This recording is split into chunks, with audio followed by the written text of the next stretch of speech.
opportunities to play against a Power 4 opponent. The matchup is at hand. Excitement is on the brim. It is a hot day, and there's a look at Scotty Walden right there, buddy. He is ready to go. He'll be like that all game. 93. The feel-like temperature on that turf will be well over 100 degrees today. Ryan Niblett and C.J. Baxter back to return the kick as UTEP won the coin toss. They defer, so Texas will get the first opportunity to put points on the board, and we are underway here at DKR Memorial Stadium. Here comes Niblett out of the end zone about a yard deep. And hit at the 21 and dropped right there. Well, here comes Arch Manning. 6'4", 220-pounder. Last week, 19 of 30. 4 touchdowns. On the year, 36 of 30. Added 61 yards this year on the ground. And so what are you going to look for today? What's going to be a barometer of how well things are going for Arch? Yeah, ultimately staying calm in the pocket, but it's all about precision and accuracy for Arch. He's had some errant throws in week 1 and week 2. Hone that in and make this offense go on first and second down so they could be better on third. Point of emphasis this week, that first and second down situation. Let's see how they handle that here on their opening play of the game. So far, so good. Out over the 25 to the 28-yard line goes C.J. Baxter. C.J. up over 100 yards on the year. Udoko Izani making the tackle there. This is a defense, by the way, from UTEP. Oh, boy, that is not a good sign. I'll finish that thought on the UTEP defense. Already down Trey Wisner. And if C.J. Baxter, who's coming off an injury from last year, is banged up, well, that running back room is going to get thinner and thinner. Yeah, and can't really tell where he's shaking up. It looks to be on the lower body aspect. He's able to walk off at least under his own will, which is positive, but he's already gone through a lot of adversity as is in his career so far at Texas. Christian Clark will come in to replace him. We'll try to get an update on C.J. Baxter as soon as we can. We'll pass it along. They'll swing it near side. Here's Clark. Over the 40, over the 45, out to the 47-yard line. And still on his feet. They finally spot him at midfield. He got an extra 3 or 4 yards out of that. Xavier Smith tried to bring him down, but it took a bunch of white jerseys. 23 yards. Yeah, Jack Indries, the tight end, does a great job of blocking on the edge and securing the opportunity for Christian Clark to get out there and make some plays in open field, and then obviously pick up a big explosive for a first down for this Texas offense.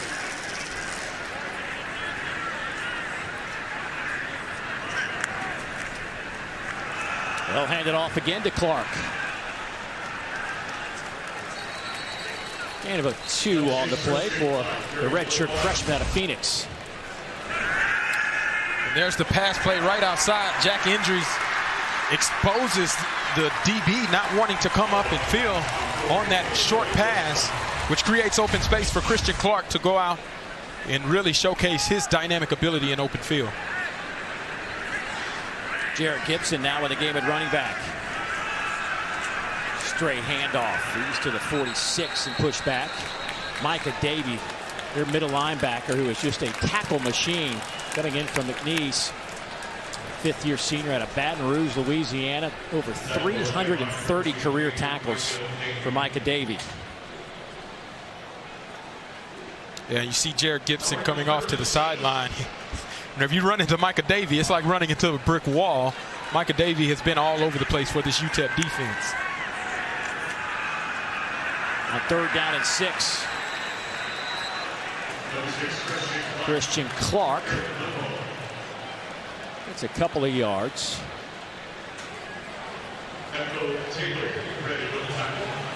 So 4th down. Looks like this offense is going to stay on the field. Yeah, I believe that's was the goal. You call a run play on 3rd down with the expectation of getting some yardage and expectation that if you don't get it, you're ready to be aggressive on 4th down in midfield. Texas 3 out of 7 on 4th downs this year. UTEP's going to take a timeout. UTEP. This is their first charge. Good thing situated on that side of the ball.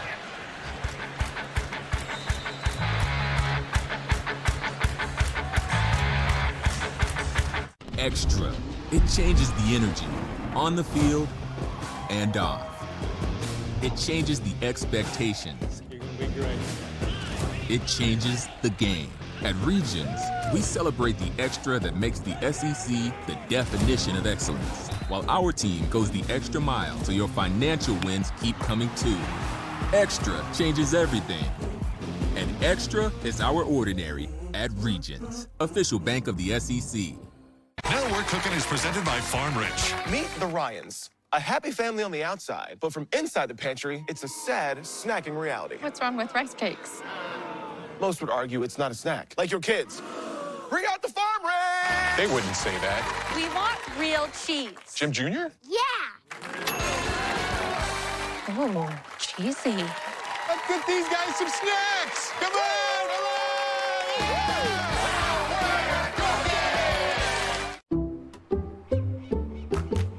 I checked Allstate first and saved hundreds on my car insurance.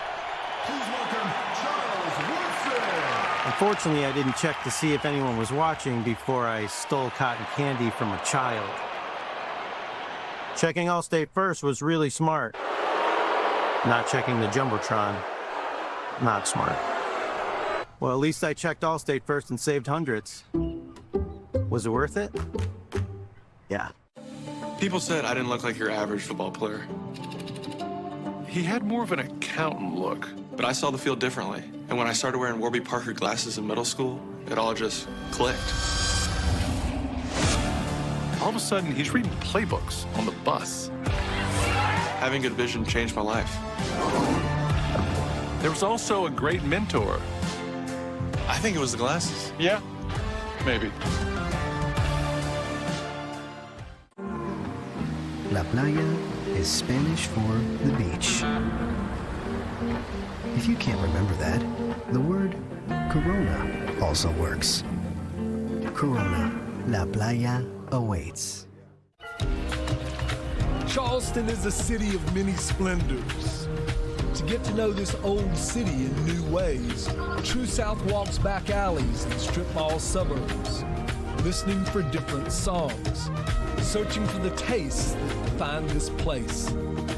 True South presented by Yellowwood, Charleston, South Carolina, Tuesday on SEC Network and the all-new ESPN app.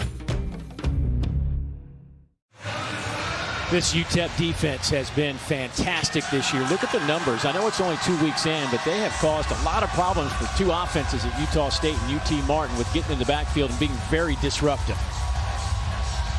They'll try to do that here as Texas keeps the offense on the field on a 4th down and 5 from the Miner 45.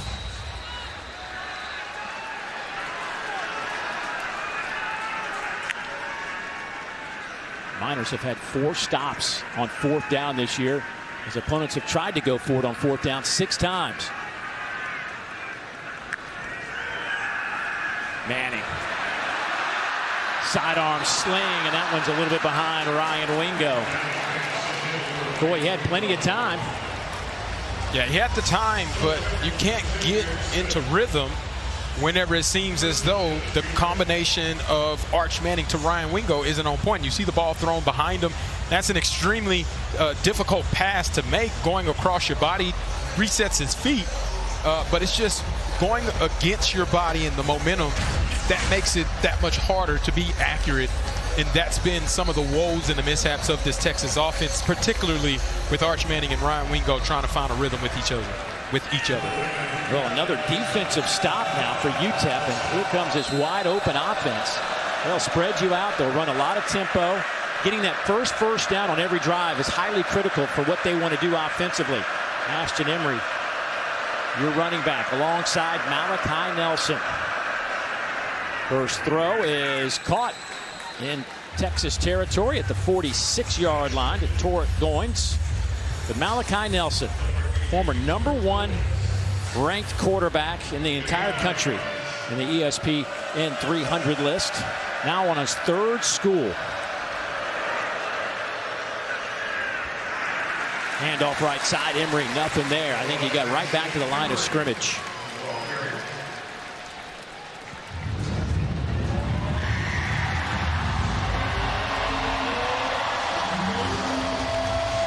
So the Miners will make a couple of substitutions. This is one area that Texas has been so good at. They're limiting their opponents to less than 26% on third down conversions. On the flip side, UTEP has converted 32%. They'll try to get it here, and it's right on the line to gain.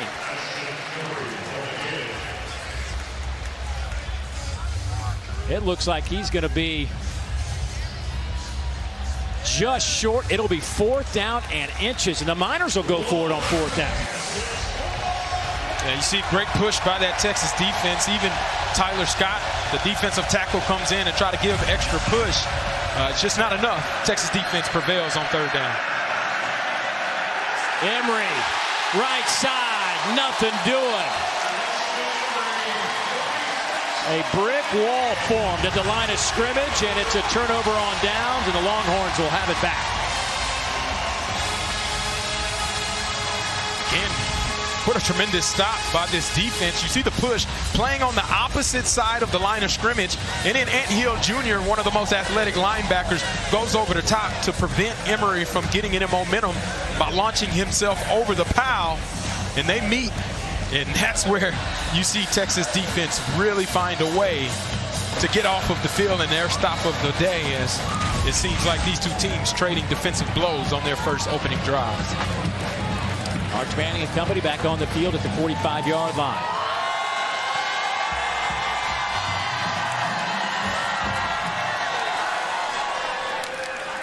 Jarrett Gibson will start this drive in the backfield.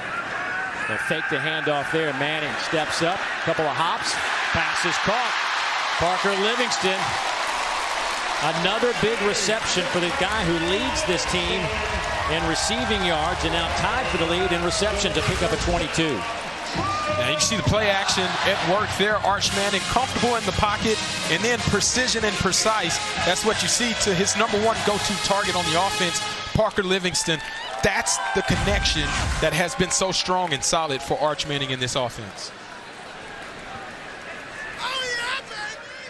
You can see the production that these two have. The chemistry is made apparent. 6 receptions, 175 yards coming into the game. 2 touchdowns to Parker Livingston. Not to mention he had an 83-yarder last week. Handoff right side to Jarrett Gibson. He's met by Xavier Smith. We'll spot him around the 22-yard line. C.J. Baxter got 1 carry left, hobbled off the field for more. Let's go down to Morgan. Well, guys, and after that first series, he came off the field, gingerly walked into the medical tent, was in there for several moments, and then walked in his own power, able to get off the field, but toward the Texas locker room. Handoff again goes to Gibson. Now, we expected to see quite a bit of Christian Clark and Jarrett Gibson today. I just think that maybe a little sooner than anticipated. But now C.J. Baxter, all eyes will be on that young man as the top 2 running backs now out for at least a moment.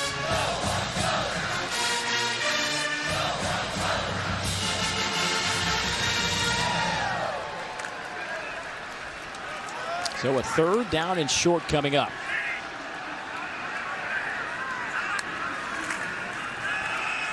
Straight handoff goes right to Gibson.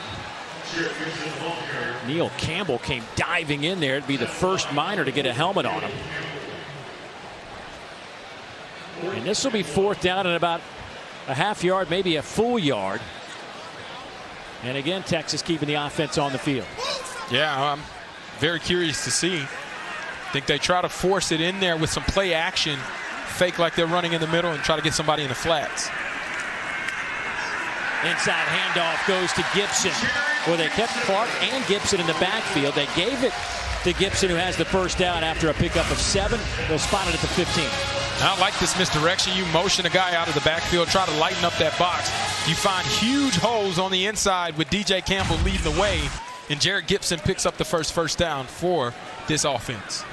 Well, red zone's one of those topics we talked with Steve Sarkisian with yesterday. Says, hey, man, we just got to be a little bit better. I mean, it's not great numbers through 2 games. See how that practice has paid off. Manning scours the field, looks left, trying to get something to open up. Will take it himself. He's hit at the 10 and falls forward near the 8.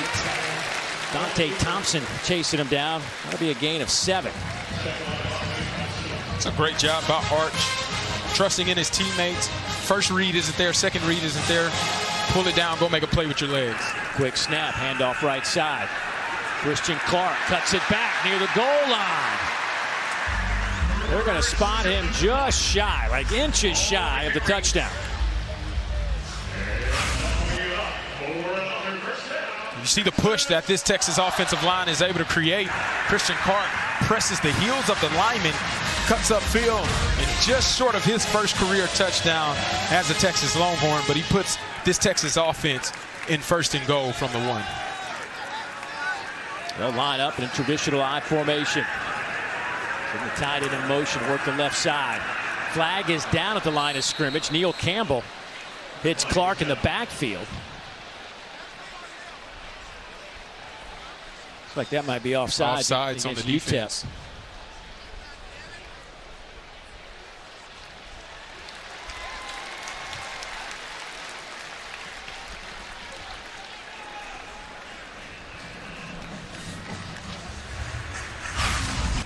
You want to see UTEP had some issues trying to get a defender on the field before he could get set. Arch Manning snaps the ball wisely, picks up a free play and half yardage to the goal line. Same formation. This time they'll work the right side. And again hitting the backfield. K.D. Johnson, the 5th-year senior out of Houston, slicing through that line. That's a loss of 2. Yeah, K.D. Johnson's ball get off. It's unbelievable. Splits the double team, stops the running back in his tracks, and then creates another TFL, which is what has made UTEP's defensive line so tenacious, is playing on the opposite side of the line of scrimmage. Averaging over 11 tackles for loss per game early in this season. Get another one there. Gibson to the left of Arch Manning. They'll stack receivers to the left side. Bringing Wingo in motion across the formation. Manning looking left now.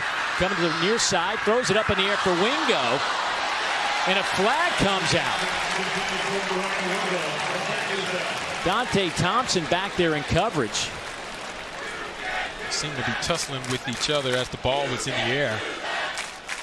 Which may go against the defense.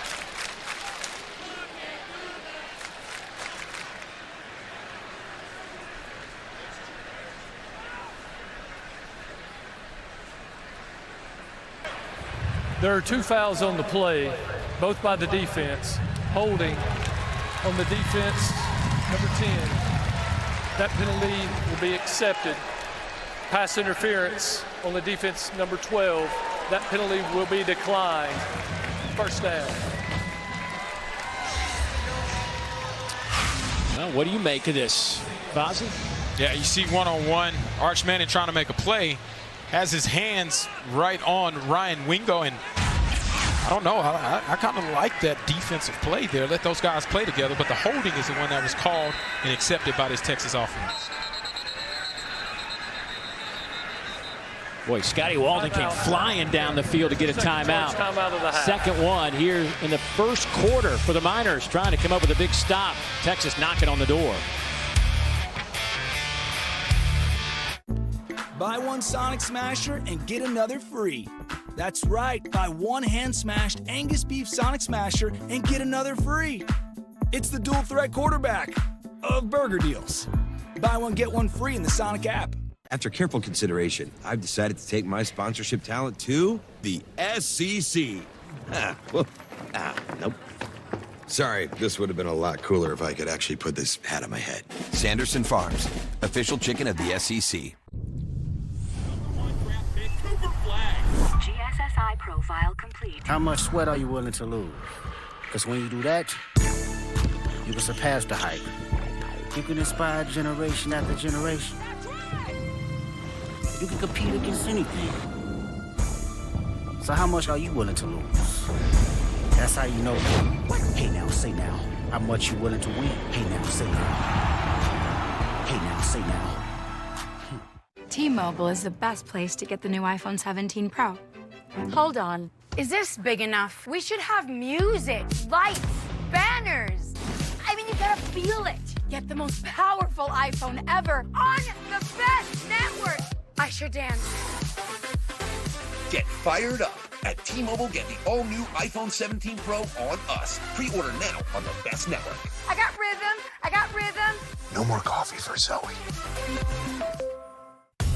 Football gave me confidence. It gave me my best friends, a team that counted on me every time, a place where I could just have fun, and a chance to get better at everything. I learned how to lead, how to show up every single day, how to play for something bigger than just me. Ready to play? Your team's already waiting. Go to futureforfootball.com to find a league today.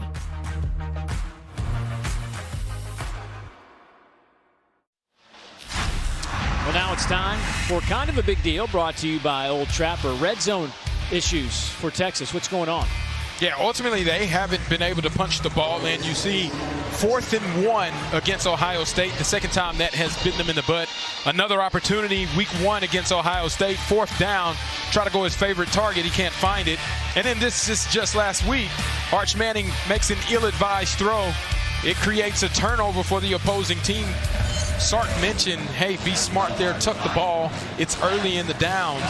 Allow yourself the right to reserve for the kick. And those are the issues that this Texas offense has experienced in the red zone so far this year. Well, the 4th play, since it got down to the 1 coming up, 2 of them resulted in penalties. 1st and goal. Arch Manning, nice play fake, scoots into the end zone, and Texas is on the board.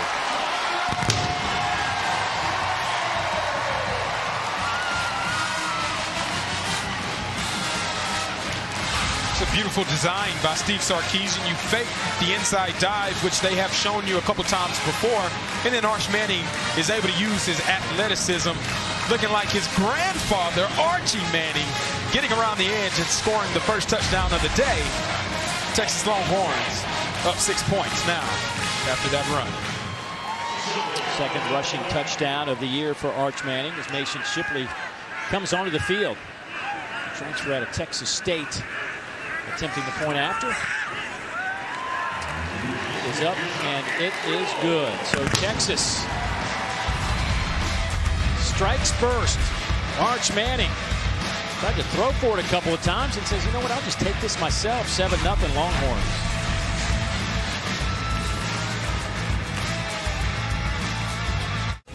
SEC Network, your home for SEC football.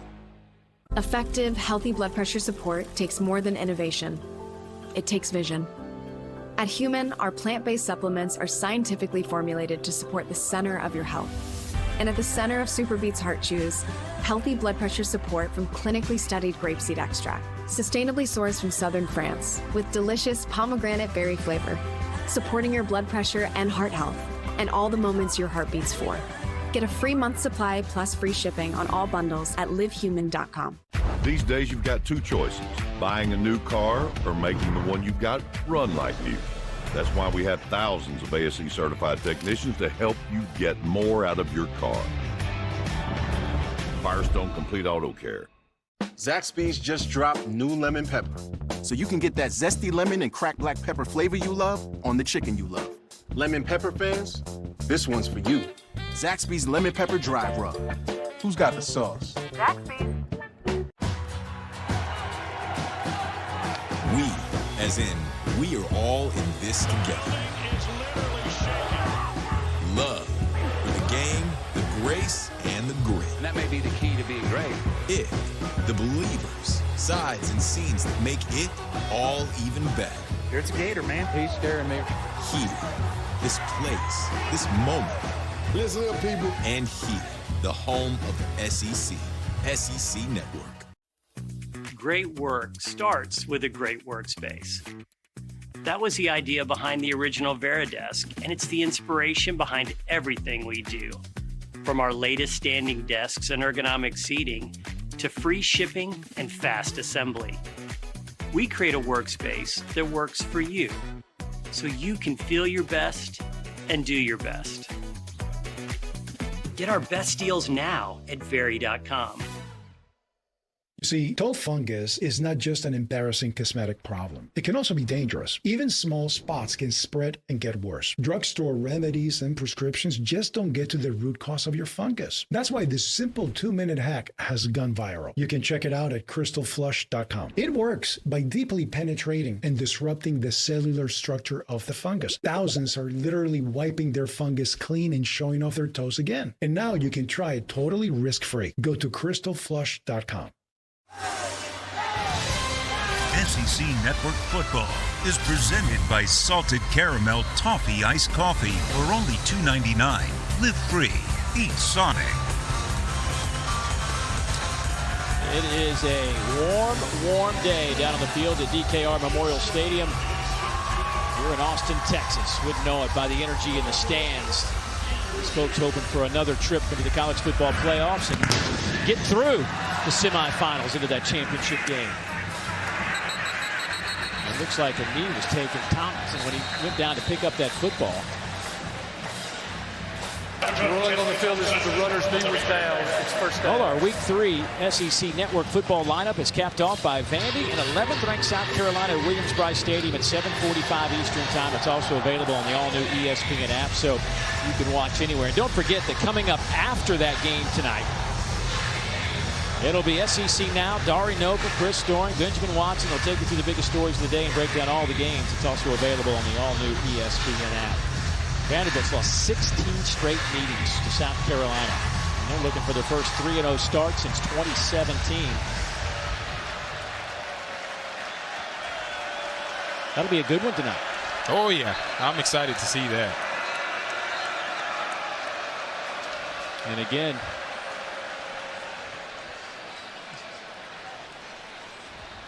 is that a timeout? We got a timeout, but Dave, I do have to point out that's a critical mistake from UTEP. Thompson goes back deep, feels the ball with the knee on the ground. You put your offense in a hole starting from the 3-yard line with the expectation of creating some space, of pushing down the field. UTEP will not be charged with their timeout. They have one timeout remaining from the half. Please reset the play clock to 25 seconds. Start on my signal.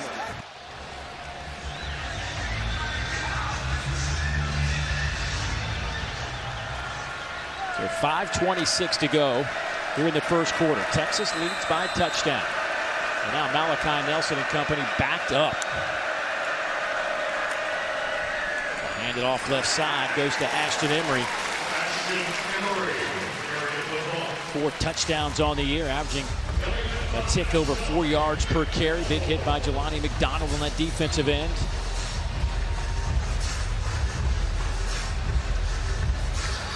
Little breathing room. It's still going to be second down. And let's call it 8.5, maybe 9.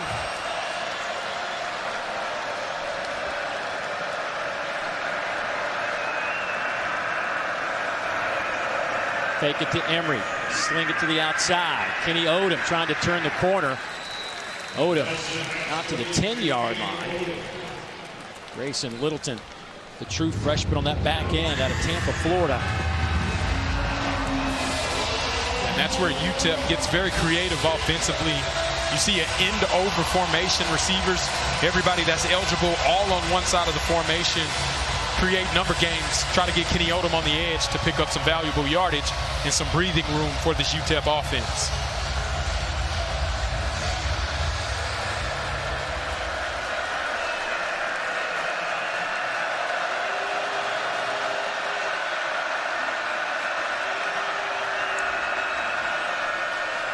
Little run blitz, and Emery catches him in the blitz, and he should have enough for the first down. It's really close. The line to gain was out around the 13-yard line. I think they're going to give it to him. Yeah, Ashton Emery is one of the hardest runners on the football field. Sheds a tackle by Leonga Lafau, puts his head down and try to get a little bit more on Jelani McDonald, and it is enough to pick up a first down for the UTEP Miners offense.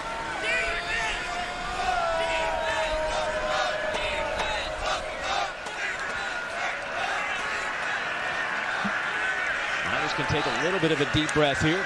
Downs reset. 4-man rush. Nelson swings it to the outside. Boy, Jelani McDonald all over it. A minimal gain for Emory. Matter of fact, that'll go as a loss of a yard. This is an impressive job by Jelani McDonald. Unblocked at the point of attack. He's one-on-one in Ashton Emory. He just made a guy miss last play.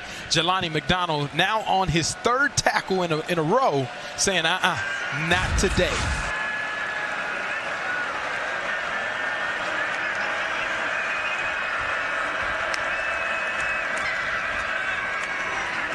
Another inside handoff to Emory. He's met at the line of scrimmage. Ethan Burke, that fourth-year senior from right here in Austin, and Levon Johnson transferring from Maryland, making a play. So we're going to look at Marad Watson. Some big boys up front. Well, it didn't look like Texas was set defensively. Nelson tries to catch him, lost it up in the air, and has to throw it away.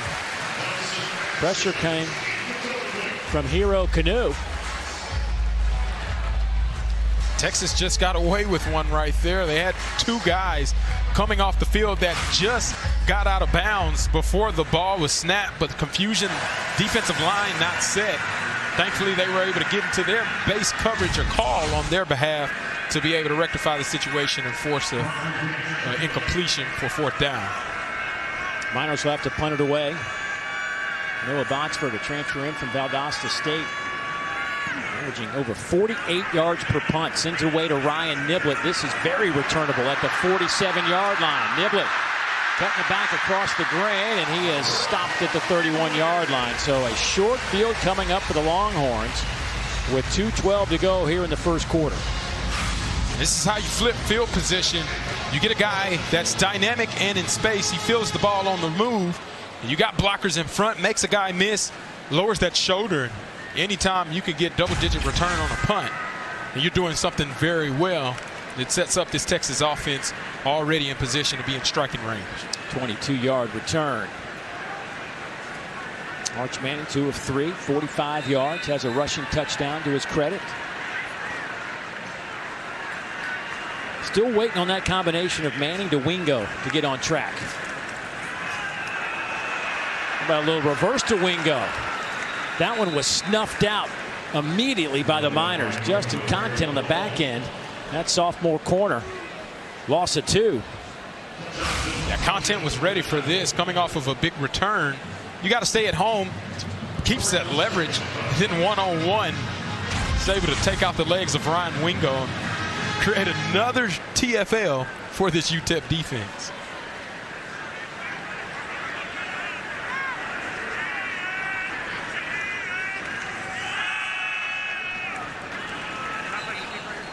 Handoff goes to Christian Clark, or excuse me, Jarrett Gibson. Lance Russell making the play. So now you're looking at another third down. This will be third down and about 10 yards.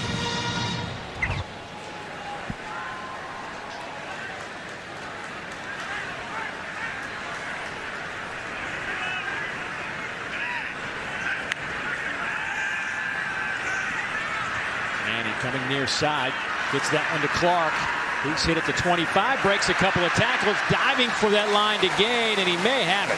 Had to get down to the 21. Let's see where they spot it.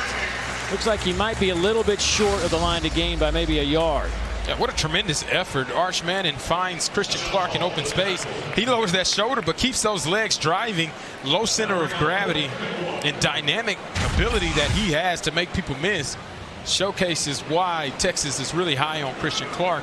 And he has some opportunities to already leave his mark on the game.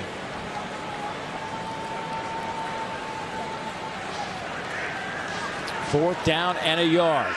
Third time the Longhorns have gone for it on fourth down here in the first quarter. And they will have the first down as the shot Hall was a little bit late.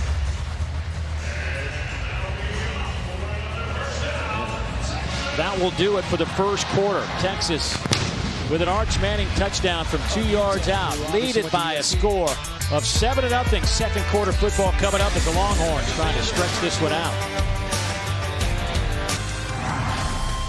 BKR Texas Memorial Stadium.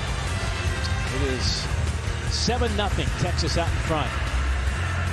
of the UTEP Miners. Arch Manning today, in the first quarter, 3 of 4, 54 yards.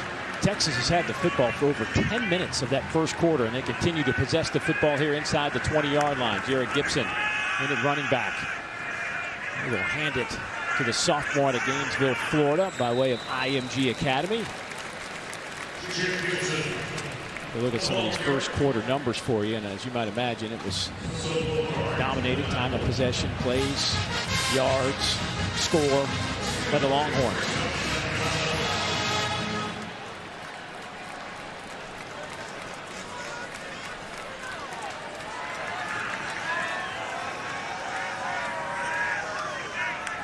On 2nd and 7, they'll play fake it, sling it out to the tight end, Endrich. That'll be a gain of 5. It's a nice little RPO action. Fake it to the running back. You read where that post defender is, and if he's not there, hit it to your flat route with injuries, and you pick up a good 4 yards. Make it 3rd and manageable is where Steve Sarkisian wants this offense to live. 7th catch of the year for the tight end who transferred in from Cal. Big part of this offense. Looking for Wingo, and just off his outstretched left hand. Incomplete. That's kind of the story, right? They're just a step off, a foot away. Yeah, just a tad off. Ryan Wingo runs the wheel route, gets the natural pick. It's just overthrown just a little bit. That's where those two have really struggled with overthrown passes or inaccuracies. And over the course of the season, you see 10 incompletions for only 65 yards and an interception versus the success that they had found last year. So another 4th down attempt. It'll be 4th down and about 3 to go for the Longhorns. They're 2 for 3 on 4th downs today. Manning coming near side, having to scramble, runs back the other way, trying to get somebody open. Stops, fires back across his body. That one's picked off for the end zone. A flag comes out around the 5-yard line. Xavier Smith with that interception.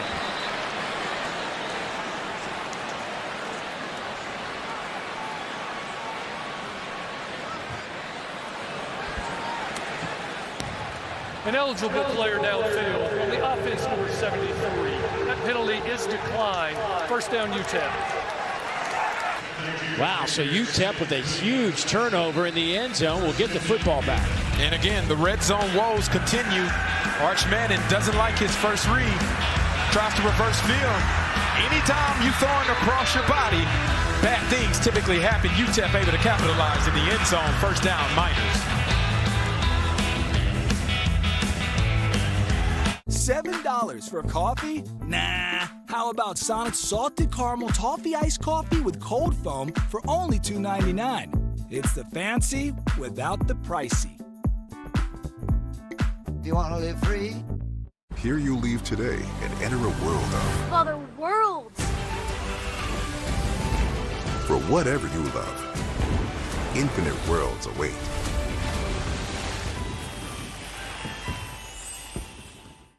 Take big swings. Blaze your own trail. Stand tall. We've got a lot of sayings in Texas that say a lot about us, the people we are, and the way we do business. Texas Mutual is the state's largest provider of workers' compensation insurance. And we're Texans too. So whether you're 5th generation or just arrived, we're committed to protecting workers and strengthening the Texas economy. Because we don't just take pride in where we're from, we take pride in where we're going. Texas Mutual. Texans get it. Weekdays, SEC Network is your home for SEC football coverage. We're live on the air. We want to see our show. Recapping all of the action. News, opinions, and analysis. Weekdays on SEC Network. See, toe fungus is not just an embarrassing cosmetic problem. It can also be dangerous. Even small spots can spread and get worse. Drugstore remedies and prescriptions just don't get to the root cause of your fungus. That's why this simple 2-minute hack has gone viral. You can check it out at crystalflush.com. It works by deeply penetrating and disrupting the cellular structure of the fungus. Thousands are literally wiping their fungus clean and showing off their toes again. And now you can try it totally risk-free. Go to crystalflush.com. Look, if you're an executive, this shirt is a must-have in your closet. I was tired of floppy collars and shirts with sweat stains, so I got this shirt I saw on TV, and now I don't have to worry. I got it shipped in no time, and I switched from regular polos to this immediately. The brand is called Collars & Co. They make a regular stretchy golf shirt, but the top has a firm collar on it. I got rid of so many problems by upgrading to this. No dry cleaning needed anymore. I'm free from uncomfortable long sleeves, and the collars stay stiff all day. Get 20% off today using code TV at collarsandco.com. 7-0 Texas. They were hoping to make it 14-0, but the interception in the end zone gives UTEP the football. Now at their own 5. Their third drive of the game. They've started at the 45, the 3, and now the 5. They've only run 10 plays to this point in the game. Malachi Nelson stands in the end zone. Quick hitter to the outside, and they'll get a couple of yards. Trayvon Tate got hit immediately. Now let's take a look at that interception again. You're going to see Parker Livingston in the slot route. As Arch Manning rolls out, that's his first read. He should throw the ball right now. That's a pickup that could be easily done, and that's what Steve Sarkisian wants to see Arch do more of. That play blown up immediately. Ashton Emery nowhere to go because Travis Shaw just blew that play up. The first-year Texas Longhorn transferred in from North Carolina, a loss of 4. Yeah, Travis Shaw one-on-one with Ivan Escobar. He's just too quick. Ivan Escobar doesn't even get a hand on him. And you don't block a guy like that, he'll make you pay.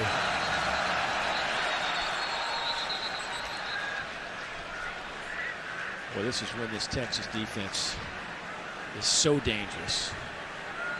Haven't spoken a lot of Colin Simmons to this point early in this season. The freshman All-American last year, defensive end, sophomore in Dallas.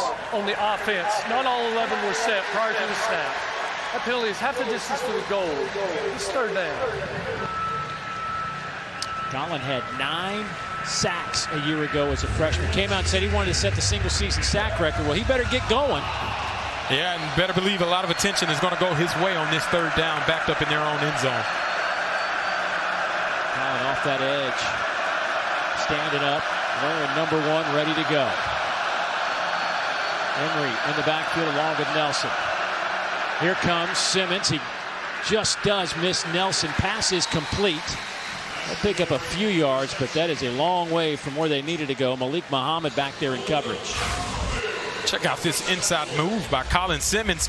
Fakes the upfield and then gets to Malachi Nelson. If he doesn't get that ball out quickly, that might would have went the Longhorns' way on a sack, and Colin Simmons might would have been celebrating in the end zone with the forced fumble if he's able to catch him off guard. That is a big ask for any tackle. Oh, one yes. on one. Oh, yes. Botsford to punt it away. Another returnable kick. Here comes Niblett near side. Flag comes out, though. Niblett to the 30, to the 20, and pushed out of bounds.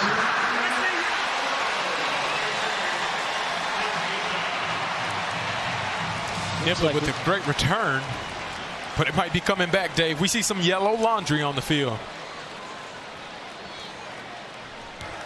During the return, illegal block in the back on the return team, number 24. 10-yard penalty from the spot of the foul. First down.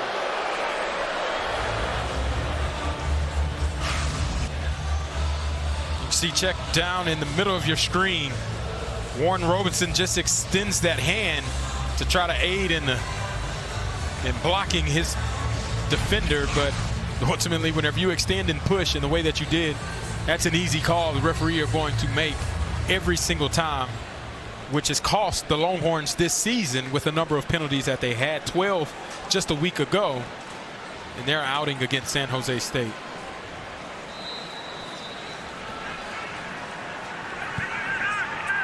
So from the 44-yard line, handoff goes to Christian Clark. And of 9, maybe 10 when it's all said and done. Dante Thompson making the tackle. By the way, we did get word that C.J. Baxter, who was injured on his first carry of the afternoon, the Longhorn running back, will not return. No update on exactly what the injury was, but limped off the field. Won't see him the rest of the day. Here is Christian Clark again. He'll have the first down. Garrett Hawkins making the tackle from his linebacker spot. So now you're really, so far, you're down to Clark and Gibson, right? You were hoping that you had maybe a Baxter-Weisner combo just a couple of weeks ago. Well, now you're down to Clark and Gibson. You're going to have to rely on those guys this afternoon. Yeah, and they got their work cut out. Yeah, Christian Clark obviously didn't get a chance to play last year. It's almost like a freshman still getting reps underneath his belt. Wingo in motion a couple of ways. Handoff goes to Gibson, cuts it back. He's to the 35-yard line. Again, Dante Thompson having to come up to make the play. Gain of 6. Yeah, 3 consecutive runs. This offensive line is starting to lean a little bit on the size of UTEP. You see unblocked defenders, but they're 4 or 5 yards downfield. Jared Gibson takes advantage of that, picks up 6 yards on first down, and we're starting to see a trend that Steve Sarkisian wants to create for this offense and the identity for today. Again, handoff left side goes to Gibson. K.D. Johnson, first one there. This offensive line of Gooseby, Stroh, Hudson, Campbell, Baker. Lost some really talented players a year ago. The Gooseby guy they're really high on, just a sophomore.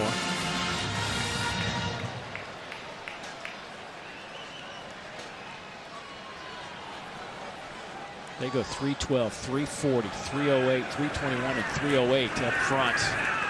Couldn't get much of a push on that one as Hawkins comes up to make a play on Clark. Coaches were a little bit worried about the quickness, the smaller size of the Miners' defensive front, which has allowed them to get all these TFLs and sacks in the first couple of games. You know, that little half step that they get advantage just because of their quickness has created problems. Yeah, it creates chaos, and they move a lot with some of the shifts and the slants and the stunts that they do. And you can expect to see more of that here on fourth down as they try to confuse this offensive line and this Texas offense. Texas 2 out of 4 on fourth down. Is going to push the envelope again from the 35. They'll play fake it this time to Clark. Manning toward the end zone and overthrows Parker Livingston, who had a step on his defender, but Arch overthrew him by a couple of yards. Blocker back there in coverage. And another missed opportunity for the Longhorns. They will turn it back over to the Miners. Fake the play action. They've been running it well. He throws the ball just too far. You got to put that on your guy, Parker Livingston. That's a touchdown for Texas if he does. At AT&T, we guarantee our network so you can watch the game together, even when you're away. Here we go, man. We got it. We got it. Yes, yes, yes! Go, go, go! Go, go, go, go! Yes! My wife is having a baby. Staying connected matters. That's why in the rare event of a network outage, you'll automatically get a bill credit for a full day's service. That's all part of the AT&T guarantee. The beach. To Corona, she isn't just a place. She is an element. And with salt and spray, she shoves us relentlessly into the present. That's what's inside every bottle of Corona. So no matter where your journey takes you, with just a squeeze of lime, the beach is always closer than you think. Corona, La Playa awaits. Shelter Insurance, Joy speaking. It's Aubrey. I need to file a claim. How can I help? When I got home from school today, I found the house completely in shambles. All the windows are broken, the roof is ripped off, and the kitchen is destroyed. Put your brother on the phone. Mitchell, Mom's on the phone. When the unexpected strikes, you can count on Shelter Insurance to be there when you need us most. The primary lesson I learned from all my years of football was about teamwork. That is something that's really been important to me. It brings people together. For those of us who chose to play, it's community right there. Football's given me a platform. Football has allowed me to compete at a high level. I think it gives you a great escape to go out there and compete and just to do what you love. Football teaches you how to deal with pressure, but the most important thing that football teaches you is how to get up once you get knocked down.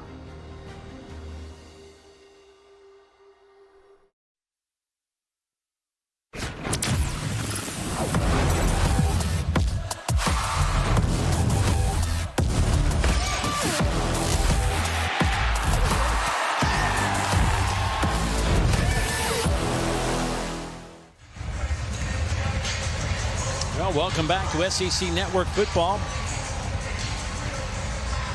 As we got a chance to see some more True South. I mean, this is a show, if you haven't paid much attention to it, it is fantastic. Next one comes up Tuesday at 8 Eastern, 7 Central, right here on this network. John T. Edge traveling around Charleston to Caboon Cafe, Mexicano, Verns, and Bertha's, meeting all the locals. Big pass play down the middle by the Miners.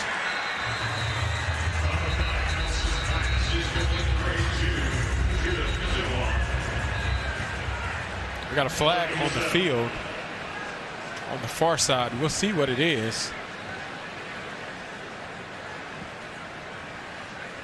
So it looked like the Miners offense seems to be headed back.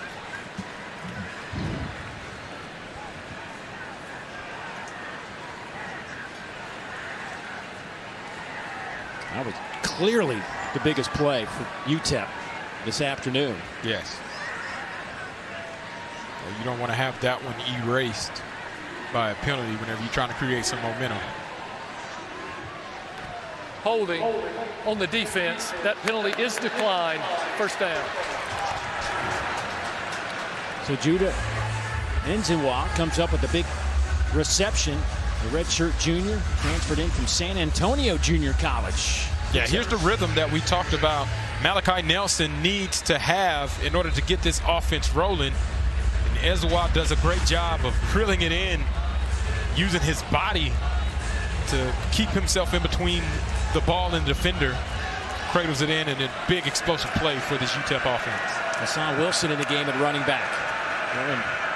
Number 14, Malachi Nelson, though, coming near side.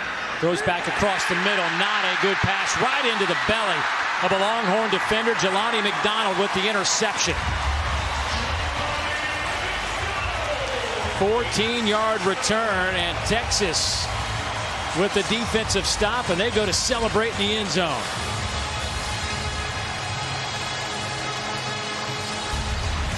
Back-to-back drives, Dave, where we see the quarterback escape out of the pocket. Doesn't like what he sees, tries to throw the ball across his body, ends up in the opposite hands. Jelani McDonald in Texas takes over the ball. I'm an overpowered leaf blower, and I'm not exactly street legal.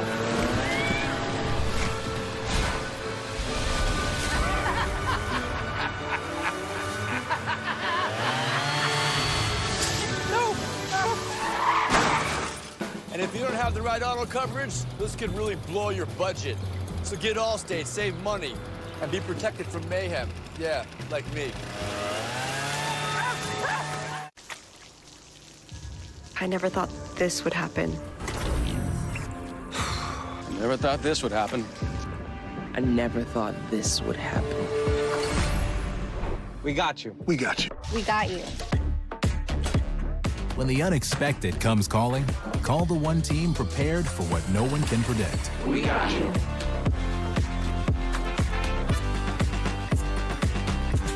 Serve Pro, like it never even happened. People said I didn't look like your average football player. He had more of an accountant look, but I saw the field differently. And when I started wearing Warby Parker glasses in middle school, it all just clicked. All of a sudden, he's reading playbooks on the bus. Having good vision changed my life. There was also a great mentor. I think it was the glasses. Yeah, maybe.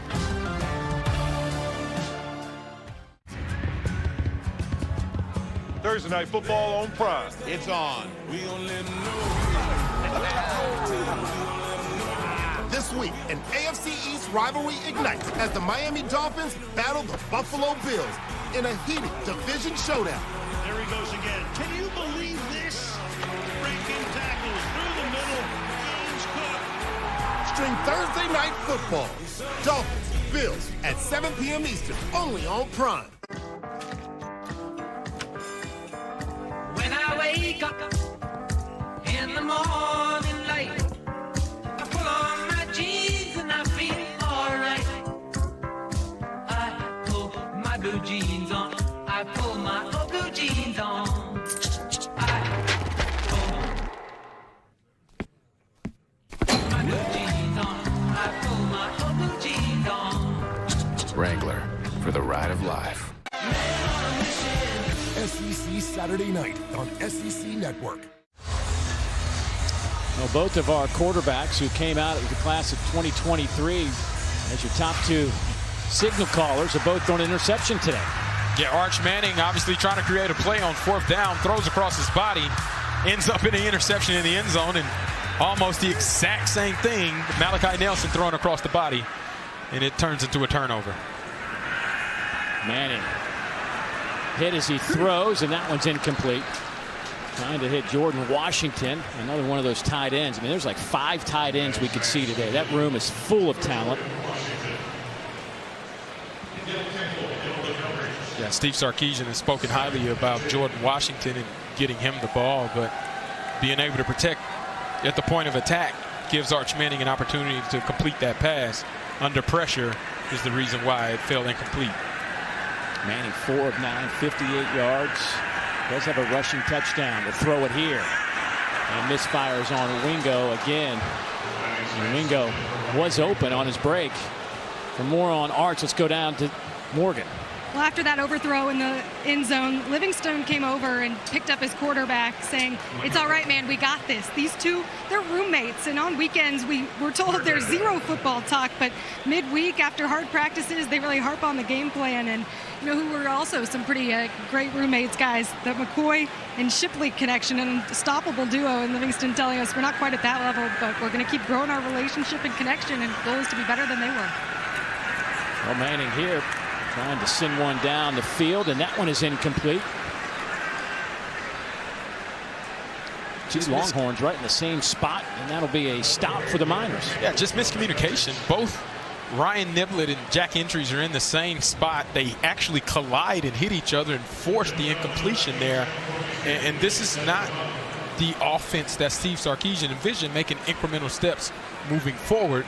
It seems to be they're actually taking a step back, and UTEP Miners defense is showcasing why they're so good.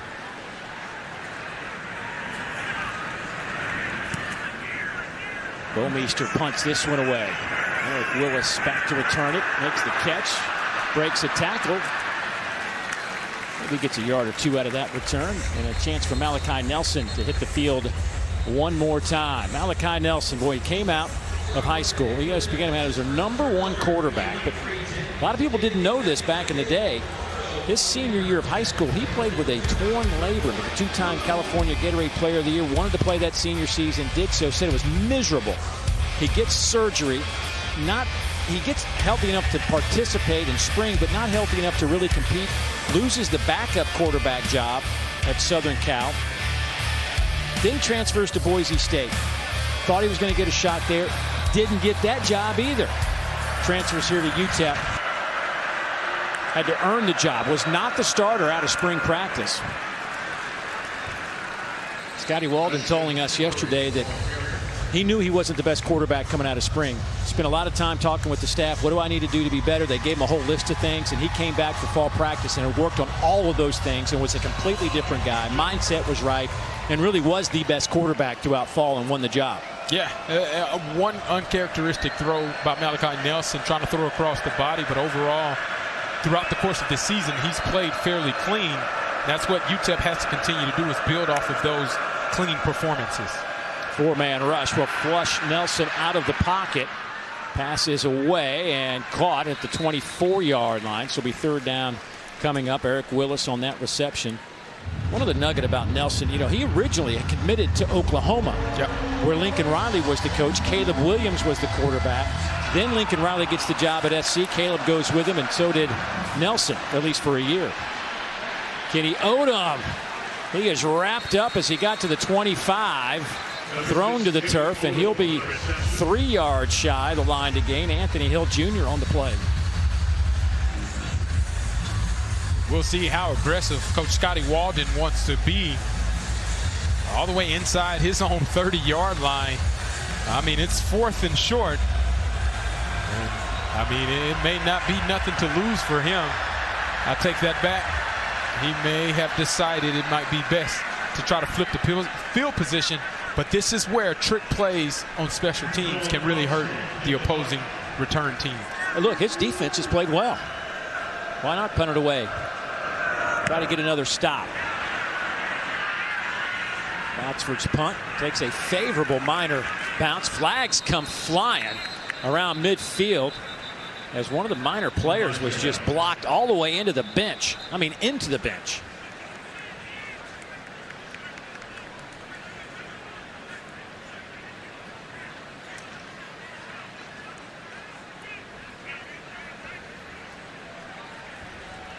We'll see who this is on, but showed the graphic a little bit earlier about the woes that Texas had last week in penalties. During the kick, personal foul, illegal blocking out of bounds on the receiving team, number 24. That penalty will be enforced half the distance of the goal from the end of the kick where it's first down. Boy, that's a bad mistake for Texas. That'll back them up inside the 10-yard line. And here goes some of the mishaps of Arch Manning. You get one-on-one opportunity on 4th down. You got to be able to complete that pass again to Ryan Wingo. That connection seems to be off. And the second time that they try to go to him in the end zone, it doesn't end up in the right hands. And then again, just errant throws. The decision-making, the comfortability of him in the pocket, there's something off, and it needs to get fixed immediately if they want to have the success that Texas and Steve Sarkisian plan for them to have throughout the course of the season. Of course, last week, a lot of discussion on some of the social media outlets about is Arch healthy or not. Well, we asked him bluntly yesterday, and he said, I'm perfectly fine. Nice handoff. Gibson picks up a first down. Barnes and Davey there. You know, you saw a video of him grimacing. Well, we saw some video from last year, and it was the same kind of look. The motion's the same. And we said, hey, is there anything to it? He says, no, I'm perfectly fine. Yeah, he actually mentioned he was upset by making the bad pass, which is why he was grimacing. Here goes Gibson again. We just got an update from Morgan down the sidelines that Christian Clark, their other running back, just walked into the injury tent as well on that Texas sideline. And now he just runs back out onto the field. So that's good news.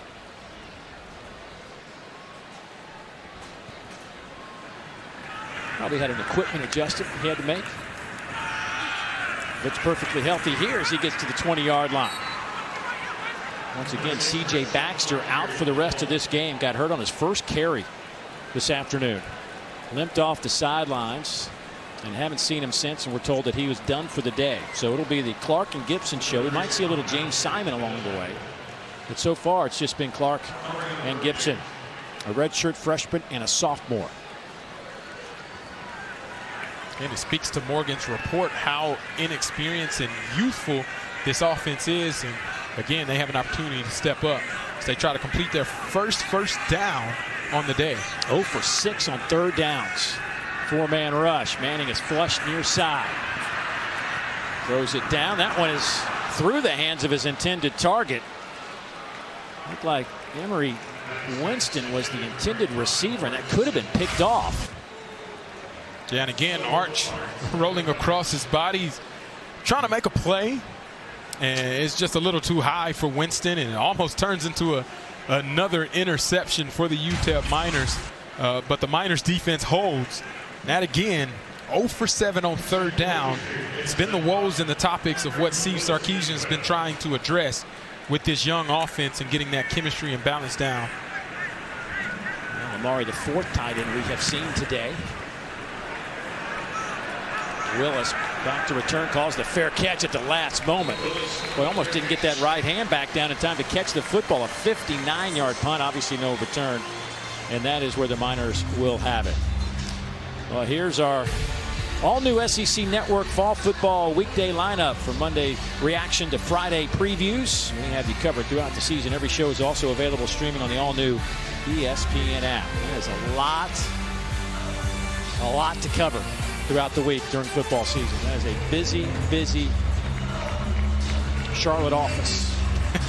You're right about that. So the Miners only trail by a touchdown, and we're getting late here in the first half. Son Wilson in it running back, but they're going to throw it here. Dump it off over the middle. Pass caught there by Kenny Odom. Mark him out of bounds over the 25 to the 27-yard line. So a gain of 5, setting up 2nd down and 5. Miners we haven't seen the tempo. That's because they haven't really got that first down to get it cranked up.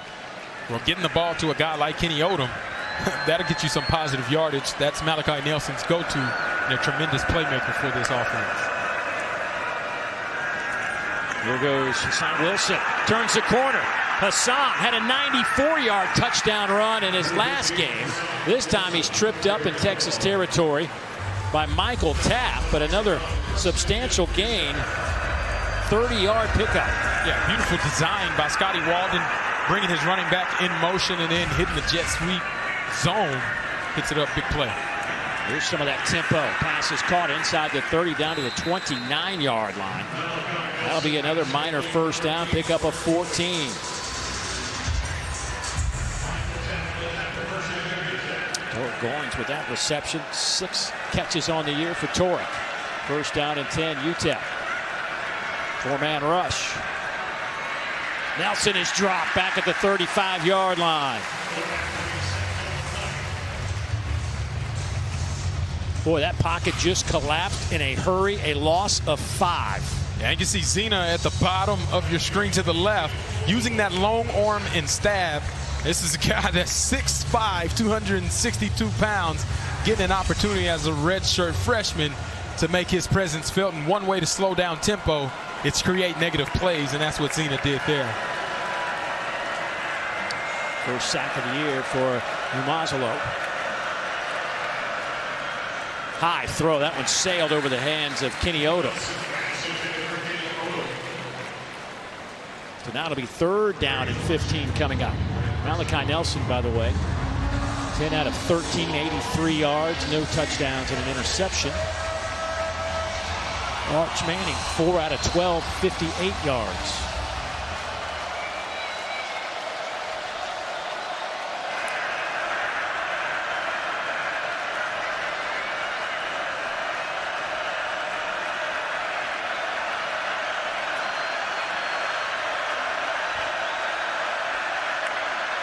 Pressure comes. Nelson throws over the middle. Pass is caught. He's going to be 3 yards shy of the line to gain, but sets up a 4th down and short as we hit the 2-minute timeout. UTEP down a touchdown, trying to strike here in the 2nd quarter. We'll see what happens when we come back. Buy one Sonic Smasher and get another free. That's right, buy one hand-smashed Angus beef Sonic Smasher and get another free. It's the dual threat quarterback of burger deals. Buy one, get one free in the Sonic app. Blue Chew is my new go-to. This stuff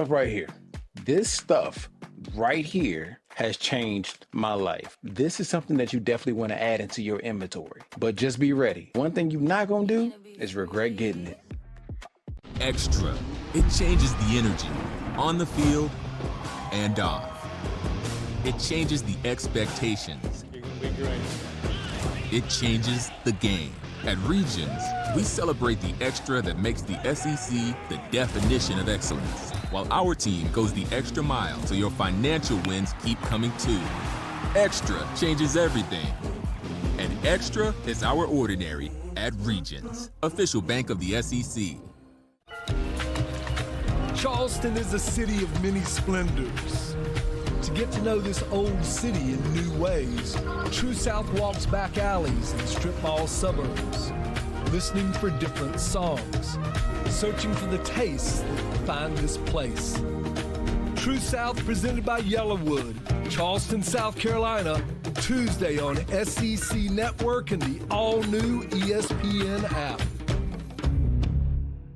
Whether because of discomfort, lack of mobility, your lifestyle, or occupation, you sit inactively way too many hours a day. Introducing Ellipse, the premium quality automatic seated exerciser that strengthens legs, increases mobility, and boosts circulation without physical strain or impact. It is so quiet that none of my coworkers even know I'm using it. Strengthen and tone your legs, increase your mobility, flexibility, and balance, plus stimulate healthy circulation. My joints feel better, my knees feel better, my back feels better. It makes me feel stronger too. Perfect for home therapy. Whisper Quiet to use while you work. My circulation is moving, I'm burning calories, and it makes me feel energetic. Call now and order Ellipse, the seated exerciser that strengthens legs, increases mobility, and boosts circulation. Call and get upgraded to the Deluxe Bundle. Get the faster motor or 5 miles of steps per hour, the step counter, the sport mat, and wireless remote. Call now. Auto Owners Insurance halftime report coming right up. We'll show you what's going on Rocky Top, how Bama and Mizzou took care of business. We worried about Texas here? Failure on third down today, 0 of 7 so far. Interceptions, too. Back-to-back games in the red zone. 3 straight games with a pick for Arch. Guys? I'll tell you what, guys, it has not been pretty. There has, I mean, the word we threw around yesterday in our meetings was get this offense in sync. Well, they have not been in sync today, that's for sure. As UTEP trying to strike here before halftime to knock this game up. It is 4th down and 3.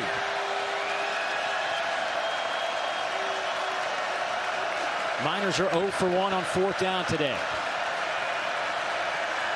Scotty Walden wants to take a timeout, his last one. Timeout, UTEP. This is their final charge timeout of the half. This will be a 30-second timeout. Scotty Walden, the young 35-year-old head coach of the Miners. This is just the second time he's ever been in the stadium. Actually, the third today. The first time when he was an offensive coordinator at East Texas Baptist College back in 2014 on the way to a long road trip, as he was talking about, man, at D3 level, you're on buses to go play games. And they always tried to stop somewhere at a cool place to practice, get out, let the guys go through a walkthrough, whatever, just kind of break up the trip. And they came here in 2014. A young man out of Fort Worth, Texas. They came in yesterday for a little walkthrough. That was the second time. And so today's the third time he's ever been in here. And he says before the game, I saw him before the game, and he looked around and he just said, man, I'm taking all this in. So it looks like UTEP has decided to go for the 3. Carlos Arreola to attempt a field goal, 1 for 2 on the year. His long is 42. That came in week 1 against Utah State. This will be a 39-yarder. Out of the hold of Noah Botsford. Clean snap. Kick is on the way. It is good. So the Miners are on the board. 1:55 to go here in the first half, and credit this UTEP defense for really making things uncomfortable for the Texas offense today. Yeah, if you go by the rule of ball and you talk about takeaways or turnovers, they've been able to force an interception by Arch Manning and now have stopped Texas on 3 different 4th down occasions. Texas only 2 of 5. They've given this offense every opportunity to continue to maintain position and stay within striking distance of this Texas team.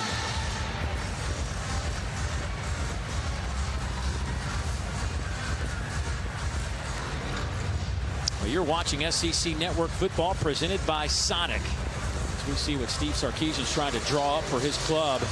They have put together 142 yards of offense. They have run 36 plays, averaging less than 4 yards per play today.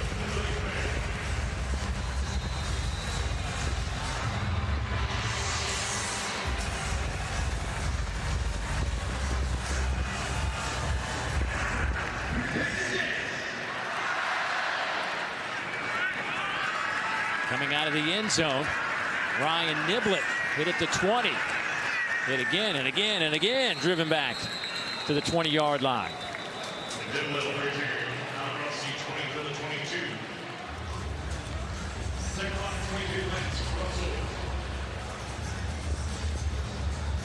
So what are you looking for offensively right here in a 2-minute drill? Yeah, you got 3 timeouts. That's the most important thing of how you want to utilize those timeouts with your space. Number 1, it starts with protection. Take care of the football. Give Arch Manning time to be able to be comfortable in the pocket. And then number 2, find that sync that we were mentioning with Ryan Wingo and Parker Livingston. Get them involved early, short, quick throws, and then picking up first downs to keep the clock stopped and efficient on 1st and 2nd down. Manning misfires again to the outside, trying to hit Christian Clark. Arch now 4 of 13. To me, it seems as though Arch may be pressing a little more than he has to. No Baxter, no Wisner. You don't have DeAndre Moore as well. 3 of your typical starters on the offense. The rhythm is off, and Arch may feel some pressure by forcing it. Handoff comes near side to Christian Clark. Helmet comes off. Elijah Baldwin, the bandit. Well, he looks good getting off that bus at 6'7", 230 pounds. He'll have to head up to the sideline after losing his helmet. Don't forget, 3 timeouts remaining for Texas. Boy, just looking at some of these numbers. Arch started 4 of 5. Due to the helmet coming off by number 32 of the defense, this carries a 10-second runoff. Texas has declined the 10-second runoff. The game clock will start on the snap. Well, there you go. Since that 4-5 start, Arch is 0 for 8 with a pick. That's not what you want to have happen, Dave. Well, he just needs a completion. I mean, I know it sounds simple, but I just think psychologically at some point it's got to start to wear on him. Yeah. It's similar to basketball, right? Just got to see the ball go into the hoop, get a layup. I think that's what needs to happen. That one could have been picked off, deflected at the line of scrimmage. And this offense will head back to the bench, and Texas will have to punt it away. And you see hands up in the face. It's a quick, easy throw. Sees the window of opportunity, gets picked, and Rudolph, he is bashing himself right now, wishing he could have kept his hands on that. That could have been another turnover for the Miners defense. But they still hold up on 3rd down with an opportunity to get their offense the ball back and a chance to try to put some more points up on the board before half. Eric Willis back to return this punt. Miners coming after it. It is returnable, however. Actually, fair catch taken. And so the Miners will have it at the 33-yard line with 1:27 to go. The problem is there's no timeouts. Yep. So you got to be able to get out of bounds, number 1. If you have a chance to stay in bounds, or if the ball is thrown in the middle of the field, you got to pick up the 1st down so that the clock stops and then get to the mechanics of getting back on the ball. The beauty of it, though, is with Scotty Walden's offense, they have tempo built in already. So they know how to go fast, and that aids in the way that they like to do their process of running 2-minute drill at any point in time. Don't forget, last week, you and I were South Florida, Group of 5, Power 4. We've got the same situation going here. These Group of 5 teams start beating these Power 4 teams. They're not going to want to see us coming into town.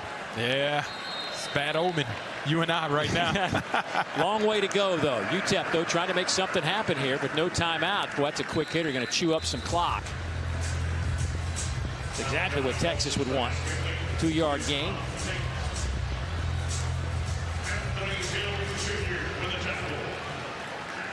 Hassan Wilson in the backfield alongside Nelson, who's looking to throw again. Drops it off underneath. Boy, at some point, you got to try to stretch this field a little bit. These underneath throws with no timeouts, you're not going to get very far. Yeah, it doesn't help. You got to get past the sticks if you're going to throw anything in the middle of the field. Otherwise, you need to stretch the field or try to throw an out-breaking route to be able to catch it and get out of bounds to stop that clock. Now Texas thinking maybe we get another shot here. If we get a stop, force a punt, we got our 3 timeouts. We could use one there and still have a fighting chance to add to our 7 points.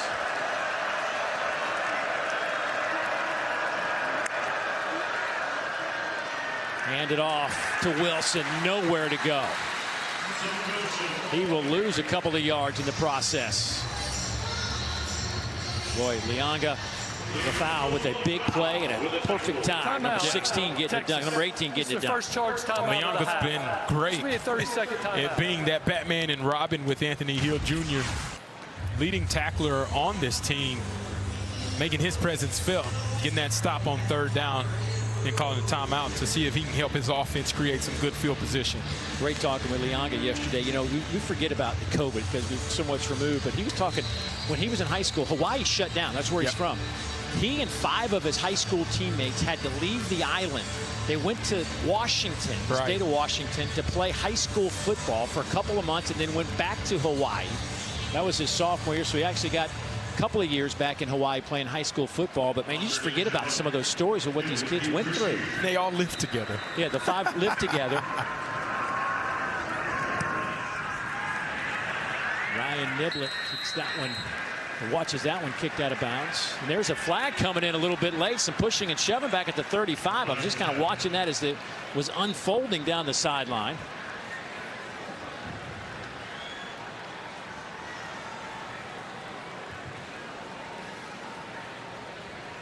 Speaking of flags and the game we called with South Florida last week, that was prevalent on Florida's team, which created field position for the opposing team to get into scoring range last drive. As the referees obviously confer, Steve Sarkisian figuring out. After the play was over, personal foul on the kicking team, number 14, throwing a player to the ground after the play. 15-yard penalty, first down.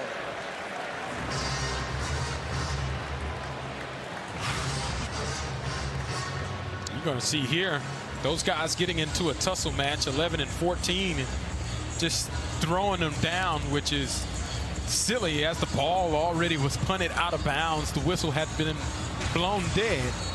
It gave free yardage for this Texas offense who now get the ball in UTEP territory on the 40-yard line. 2 timeouts for Texas.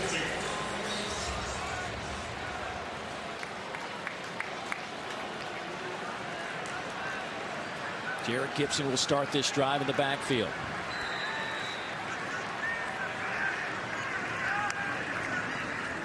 Arch Manning keeps it himself, sees a little bit of a hole to run through, and he will have a first down as he's pushed out of bounds right around that 30-yard line by Neil Campbell.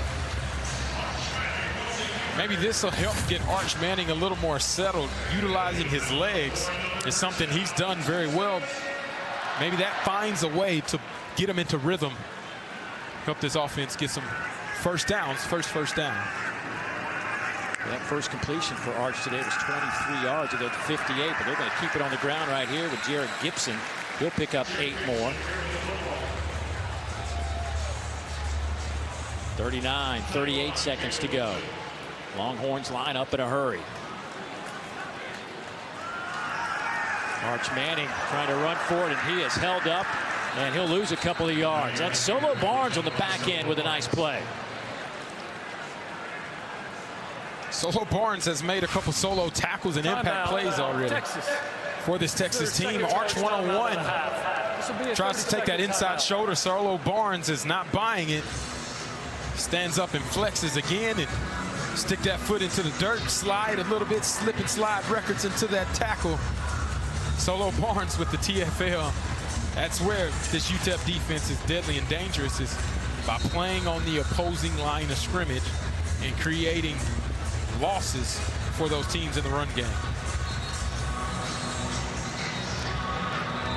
Regardless of what happens right here, if you're UTEP, you're heading into that locker room feeling like, hey man, we're in this no matter what the result is of this drive. Scotty Walden said to us, he goes, you know, I want our kids to embrace the moment. I mean, people talk about the G4, Power 4, you come in here to get a paycheck. He says, no, man, I don't know what the outcome's going to be, but we're going to go play to win. Whatever that looks like. We may not, but we're here to win. Yeah, all the pressure is on Texas is what he also mentioned. They get to play free, and that defense is playing free right now. There's a first down carry, hard running from Gibson. Solo Barnes met him, but a little bit late. They're in the red zone. They'll spot it at the 16-yard line. Move quickly here. Get the ball out. That's the first third down conversion of the game, and it comes with less than 20 seconds.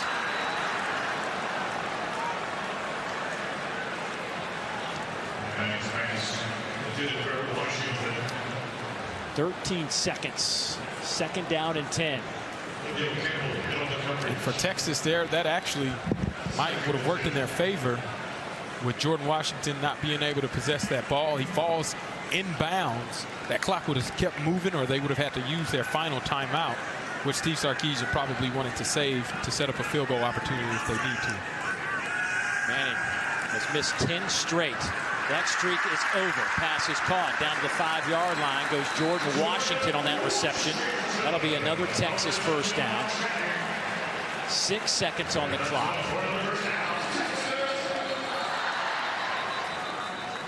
Sarkisian. Timeout, Texas.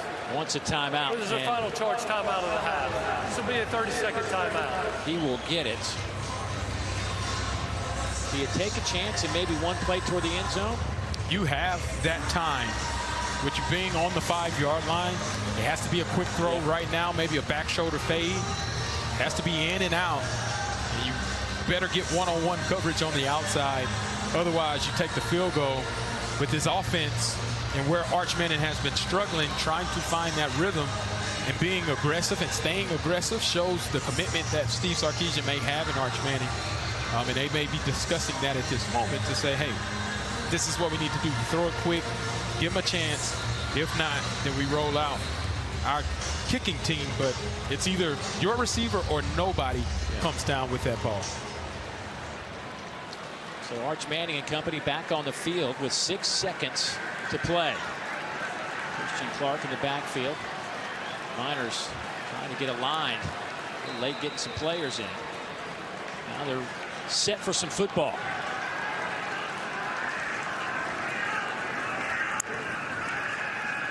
Manning sees some room to run. Touchdown, Texas. His second of the game. This one from 5 yards out.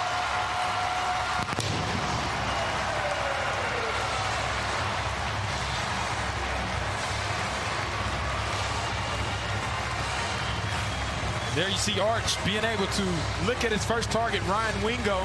He doesn't like it. Second target, Christian Clark covered up. Tuck that ball.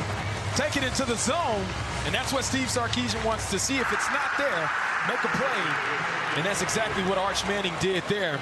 Shout out to that offensive line. Give him that time to go through his read and progression, and then finalizing, capped off in the end zone. Mason Shipley to attempt this point after. Hammer that through the uprights. He's now 8 of 8 point afters this year. That pushes the lead to 11. It's 14-3 with 1 second remaining.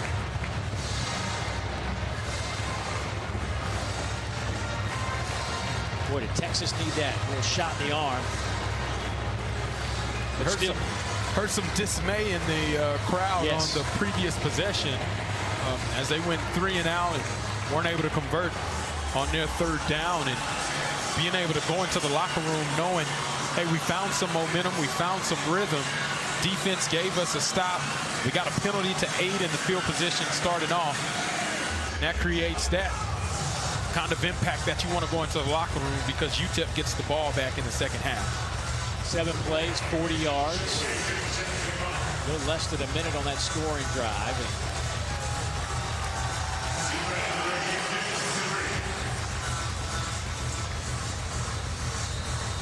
Arch Manning 5 of 16. 69 yards.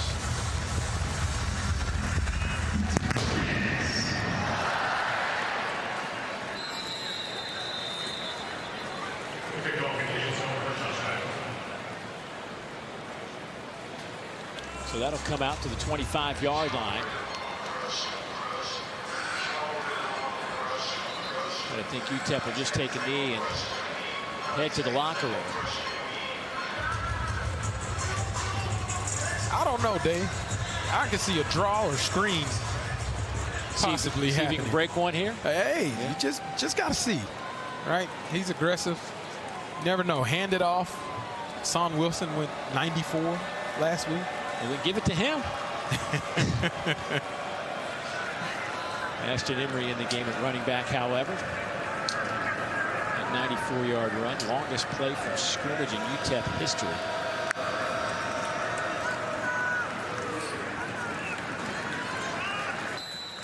And that'll do it for the first half. Not real crisp on either side, but Texas does lead it by 11. Battle of our top two quarterbacks from the class of 2023. Nelson, 12 of 16, 99 yards. I want to start traveling with you. The Miners played some solid defense. I guess there were some self-inflicted wounds by Texas, but all in all, Still a football game and 2 quarters left to play. Dave Neal, Fozzie Whitaker. And Fozzie, what do you make of the first half? Yeah, ultimately UTEP making it extremely difficult for Texas to move the ball. Texas got the score late in the second quarter to end the half, but ultimately it was very tough sledding for Texas to try to find a rhythm offensively, and UTEP playing lights out defensively. They lose C.J. Baxter at running back for Texas, first carry of the game. So Arch Manning had to put some things on his shoulders as we take a look at It's Time for Our Experts at Work, brought to you by Principal. Yeah, you see the overthrow there by Arch to Parker Livingston. Again, the overthrow to Ryan Wingo.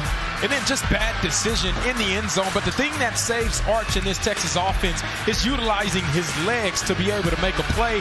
First touchdown out to the edge. Second touchdown with 1 second left in the second quarter. He put some momentum back into the heart of his team.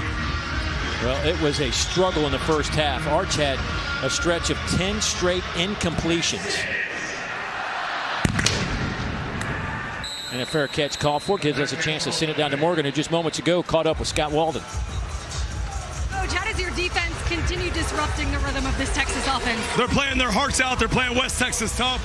I love everything. It's 100% on me before the half. I didn't execute our middle 8 play calls. I got to be better there for our team. Our defense, we can't rely on them to put them in bad situations. We got to win defense. We got to win field position. We can't give a great team good field position. On offense, we're starting to find a rhythm. We got to maintain that rhythm here in this first drive. It's going to be really, really critical. I'm so proud of this team. Their fight, they ain't backing down from a challenge. It's exactly what I wanted to see. Now we got to go win this third quarter. Thank you, Coach. Hey, thanks, God bless, picks up. Malachi Nelson will swing it to Kenny Odom on the first play from scrimmage. Breaks a tackle, gets back to the line of scrimmage. Folks, now I just want to wrap that up, that Scotty Waldron interview. The energy, imagine 45 minutes of that in a meeting room. I walked out of there, I was exhausted. He is 100 miles an hour, so ultra positive, just possesses this good vibe, good feeling. I mean, it's just, really just an enjoyable time with him yesterday in our meetings. Yeah, it made me want to run through a brick wall, that's for sure. I love the energy. I feed off of it. He's very passionate about what he does. Handoff in a nice game. That one goes to Wilson. Wilson, the transfer from Charlotte, didn't play in that first game, but busted out last week. 8 carries for 117 yards, including that 94-yard touchdown run. So third down and relatively short here for the Miners.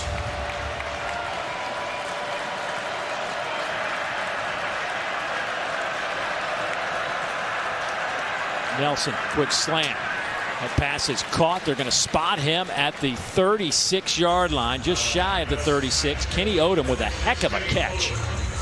And now he comes up lane. And you see Kenny Odom running a slant route on the true freshman, able to shield that ball into his chest and pick up a big first down for them to start the drive. And that's a piece that you can't lose if you're Malachi Nelson in this UTEP offense, their most productive receiver, having to go off and get checked on. It's a huge blow. That does not look comfortable. 4-man rush, sling it to the outside. And that one is just dropped.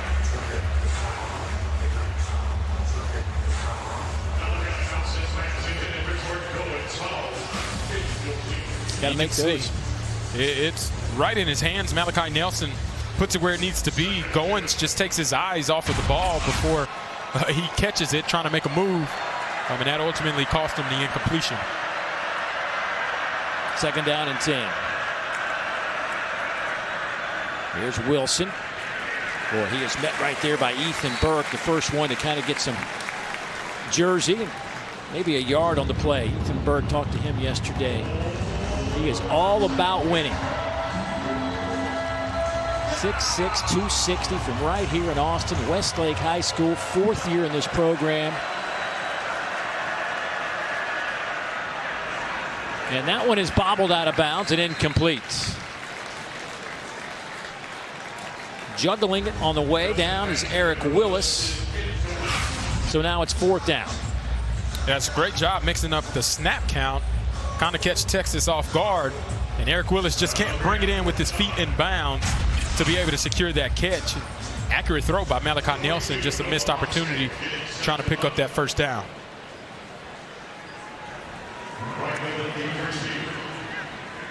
Ryan Niblett back to return this punt. He stands just inside the 20. Noah Botsford transferred in from Valdosta State. A nice tight spiral kick, but this is returnable from the 13-yard line. Here goes Niblett to the near side. Boy, he's got a wall set up. Niblett hit at the 40 on his feet. Inside the minor 40-yard line. What a nifty return from Ryan Niblett, and that was set up very well. A 51-yard punt and a 49-yard return.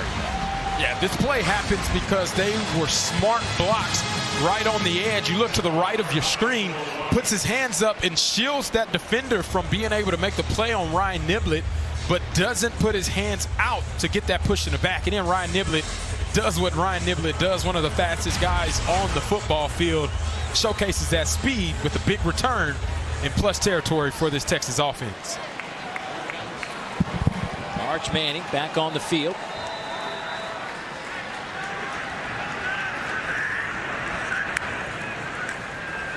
Arch keeps it off the right side, looking for a little room to run, and that was closed up in a hurry.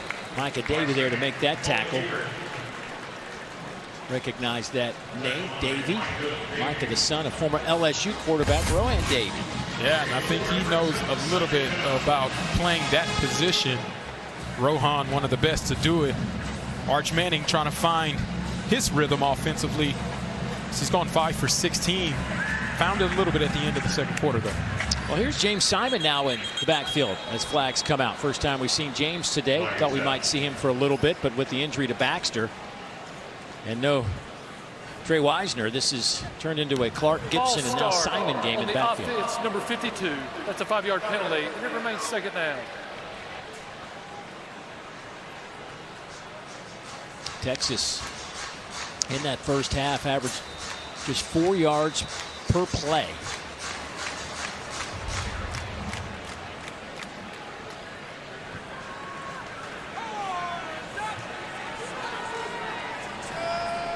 Haven't seen those explosives really from either team today.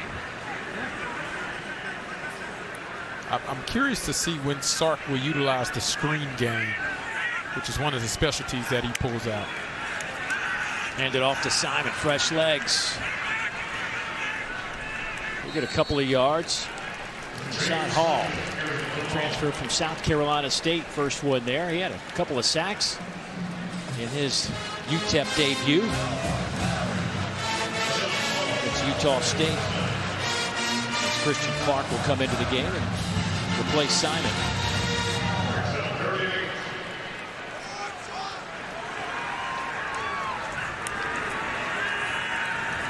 Oh, Manning is just walloped in the backfield. Pass is caught. Flags come out a couple of different places. Boy, that hit came from Udoka Ozani. We got a couple different penalties. Joshua Rudolph is down at the 40-yard line for UTEP.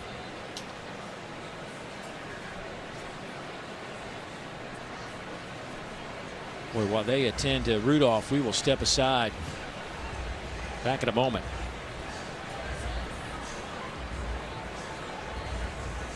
I started wearing Warby Parker glasses in middle school. It all just clicked. All of a sudden, he's reading playbooks on the bus. Having good vision changed my life. There was also a great mentor. I think it was the glasses. Yeah, maybe.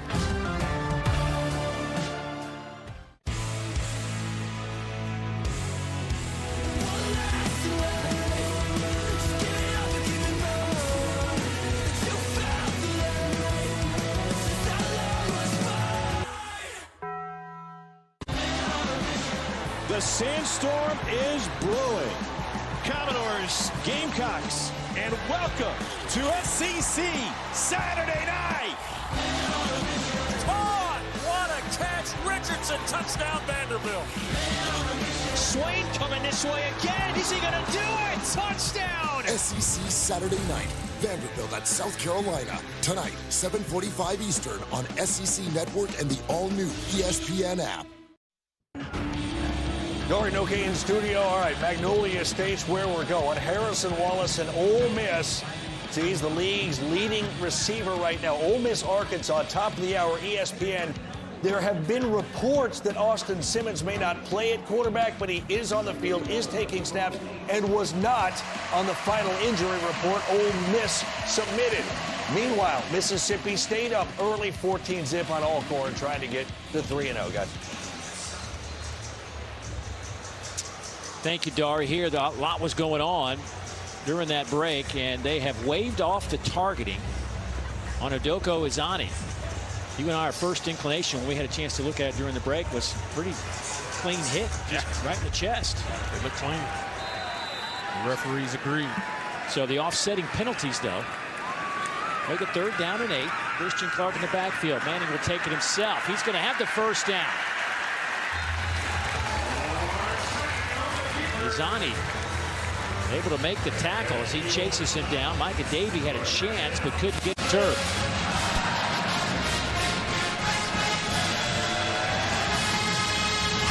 Third downs have been the bane of this offense. They find a way to utilize Arch Manning's athletic ability. Offensive line gets him to drop back. He finds that open space and goes and picks it up with his legs. Wingo comes in motion, look that way. Now Manning will come back. He will throw it to Simon. Gets a block from Wingo. And Simon out of bounds inside the 20-yard line. Cody Lowe runs him out of bounds.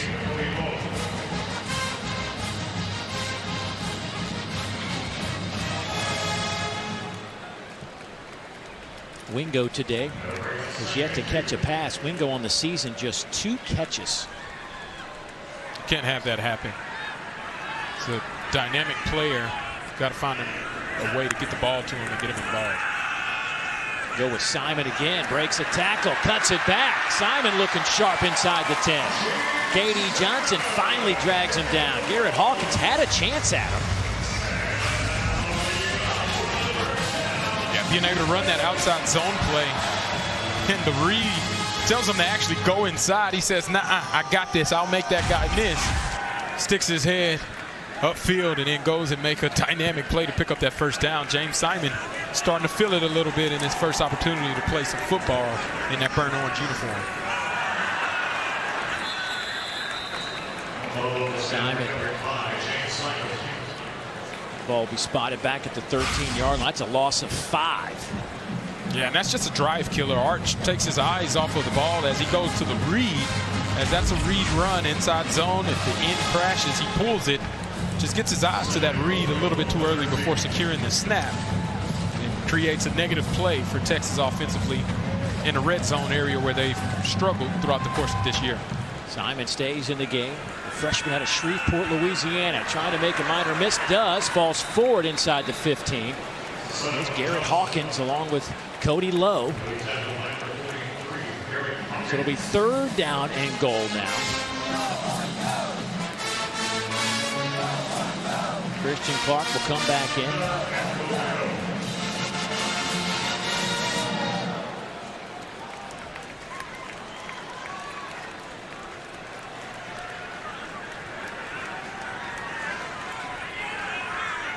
This is where Sark probably in the headset told Arch, be smart with the football here. Pressure comes. Manning looking, buying a little bit of time. Flag comes out in the backfield. Throws incomplete. That's going to be a hold. Izani was trying to break free of one of those Longhorn linemen.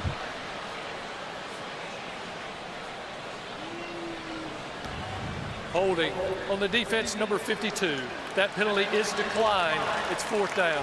That's DJ Campbell back there grabbing some of that jersey of Izani. Correction, offense, number 52. You're going to see down towards the bottom of your screen, Izani trying to get to the quarterback. He just gets too much of that jersey. Campbell does, pulls him off of his track. And they're going to call that every single time, especially whenever that body language changes as they're chasing after the quarterback. It's a good call by the officials. So 31-yard attempt for Mason Shipley. 15 of 19 last year at Texas State. Hit his only field goal attempt this year. 47-yarder against San Jose State last weekend. This one is a clean operation, and the kick is good. So 3 more on the board. It's a 2-touchdown advantage now for the Texas Longhorns. 17-3, 7:50 to go, third quarter.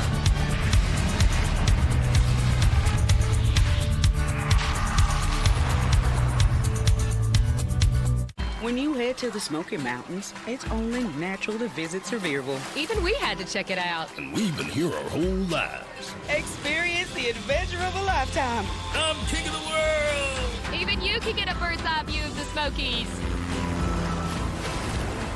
You're going down, Billy. Whoa. Your Smokies start here.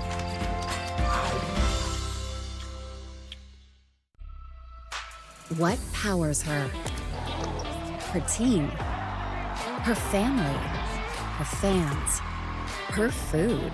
At Sprouts, we're on a mission to power women on and off the field. We nourish strength. We feed ambition. We fuel women's health on all journeys, whether she's bringing home a win or winning at dinner. Sprouts is powering greatness. This is a story about the one who can fix nearly anything and turns to Grainger, who has almost everything. He troubleshoots issues, maintains the facility, and keeps it all on track. Few may see him put the work in, but when they see the results, they know he's the one who keeps the doors open. The high-quality industrial products you need, plus a million more. Call, click Grainger.com, or stop by. Grainger, for the ones who get it done. Excuse me. I love sports. But sometimes, like when a t-shirt cannon hits me square in the nachos, I wonder, is Sport Clips better than sports? Because sports plus a hot steamed towel beats sports plus hot exploding cheese. I like your shirt. Thanks. It was free. Sport Clips. It's a game changer.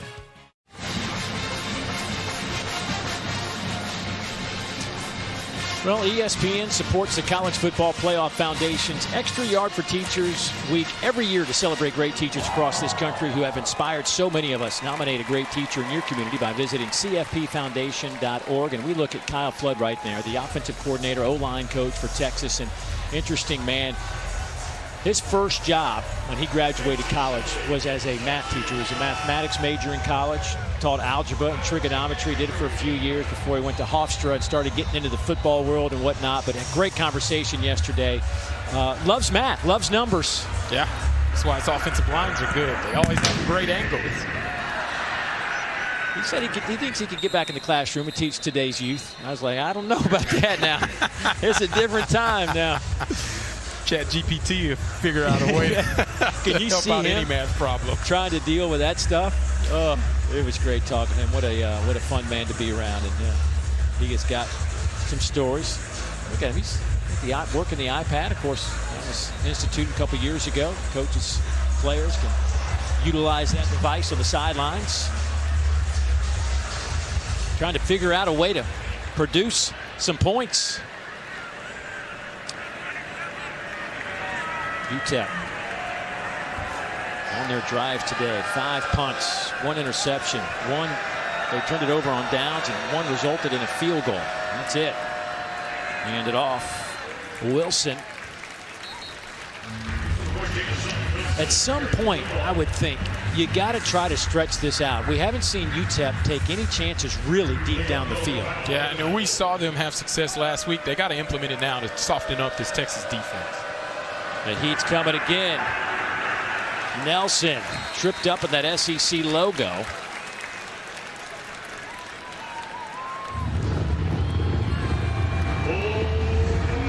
So now it's another 3rd down. And they're chasing the chains again. It'll be 3rd down and about 10. Miners 2 of 9 on 3rd downs today.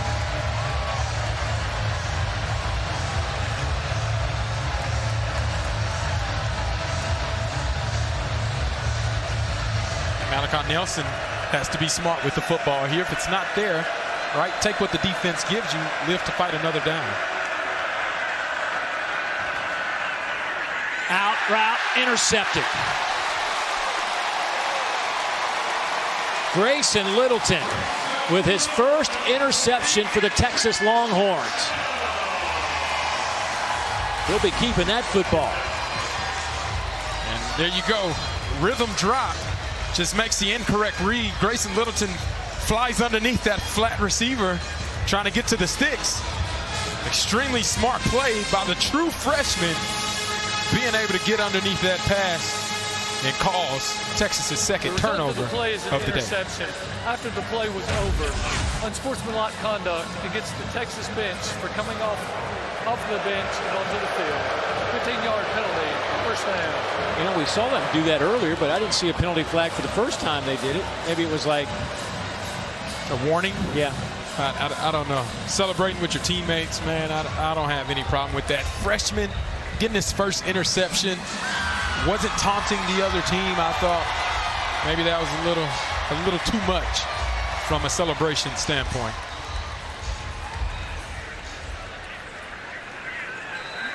So that'll back it up close to midfield. First down and 10 now for the Longhorns.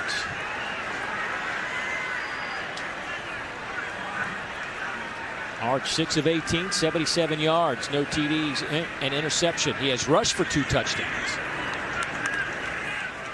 Here's Simon off that left side. Stiff arm. Can't get out of the grasp of Elijah Baldwin. Young man out of San Antonio, Texas, just a redshirt freshman. Was Simon a 4-star prospect? Rated as the number 6 running back recruit nationally, number 3 overall prospect coming out of Louisiana.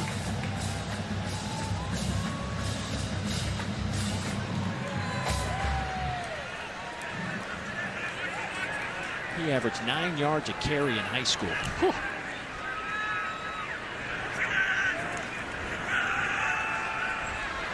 Simon trying to bounce around. That didn't work, and a stop from Solo Barnes was the first one there. A solo tackle from Solo Barnes.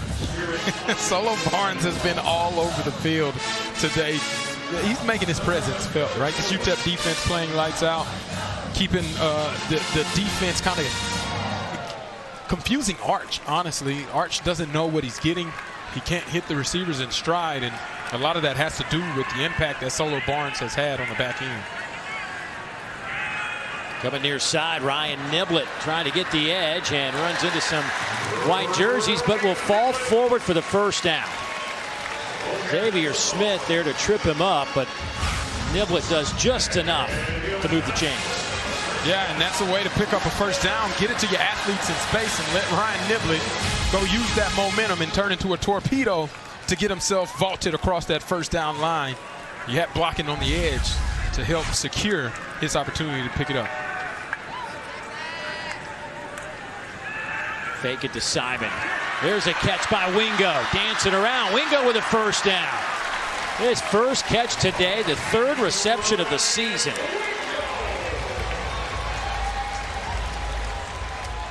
There's your screen game being implemented. Using a fake run and then getting Wingo an opportunity to go showcase his athletic ability. First time he touches it, big time play. 14-yard pickup for Wingo, injured player on the field. We will step aside. It is 17-3 Longhorns, and they're driving again. SEC Network, your home for SEC football. Buy one Sonic Smasher and get another free. That's right, buy one hand-smashed Angus beef Sonic Smasher and get another free. It's the dual threat quarterback of burger deals. Buy one, get one free in the Sonic app. Paradise doesn't always have palm trees. Corona, La Playa awaits.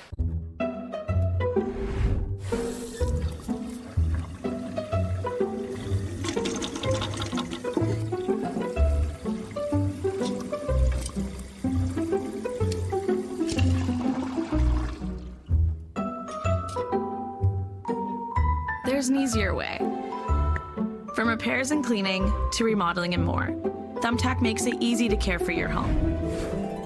Download the Thumbtack app and start caring for your home today. In the South, it's not just the story that you tell, it's how you tell it. It's got to be authentic and real. What do you see? How do you feel? And who are the characters? They're your best players. You knew the stakes. This was more than a game. This was history.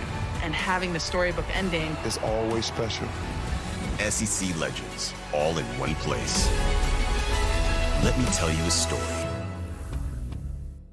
You've already heard about all the benefits you can get by adding some extra steps to your day with Ellipse. Strengthen and tone your muscles, passively burn calories, increase your range of motion, flexibility, balance, and mobility, stimulate healthy circulation, and loosen stiff leg joints, reduce swelling in your legs, ankles, and feet, and alleviate leg cramps, plus calm restless legs. Let's take a look at Ellipse in action. Say hello to Rhonda. Hi. How's it going? It is going great. Honestly, this is the easiest exercise I have ever done. It is so smooth and relaxing, and I feel like my legs feel great. I can feel the blood circulating in my legs. I absolutely love it. And this is exactly what I need for my long 8-hour work days. You have no idea how many times I've heard that same opinion. That's because it's the truth. Call now and get your very own Ellipse. It's time to add some extra steps to your day and stay active even while enjoying your favorite seated activities. Boy, that is not a good look for Garrett Hawkins. Garrett's in the game because Joshua Rudolph got hurt, and now Hawkins being helped off the field. There have been some injuries on that UTEP side. Longhorns ready to go. James Simon back in that backfield. Ryan Niblett goes in motion, comes back across the formation now. Arch Manning near side, and Arch twisted up and dropped out of bounds by Cody Lowe. A lot going on that UTEP sideline. Morgan, what's happening? Well, it's gone from bad to worse over here with Kenny Odom. He was the first to go down, grabbing that right shoulder and immediately rushed into the tent. Then it was linebacker Joshua Rudolph, the alpha of this defense. And then Garrett Hawkins just moments later helped off the field, his backup. So 3 guys currently in the injury tent right now for UTEP. Hope those guys are quick healers and get back on the field. Niblett in motion, but they're going to hand it off to Simon, and Micah Davey there to make the stop. But they'll be at the 10-yard line. Now here's where attrition plays a factor. Late in the game, that heat starts to set in. You get that bigger push by the offensive linemen. All the slants and the stunts, they start going away from where you want to at the point of attack. James Simon presses the heels and then able to shoot up and get a big first down already for this Texas offense pushing into the red zone. Simon 7 carries, 28 yards. His 8th carries wrapped up. Was driving but nowhere to go. First one there was low, then Wilson came in, and that was enough of that. Loss of 3. We go going back to the well. Cody Lowe does a great job of defeating his blocker across the face, being that initial stop guy, and then Jaden Wilson cleaning it up. And that TFL category continues to stack up for this UTEP defense.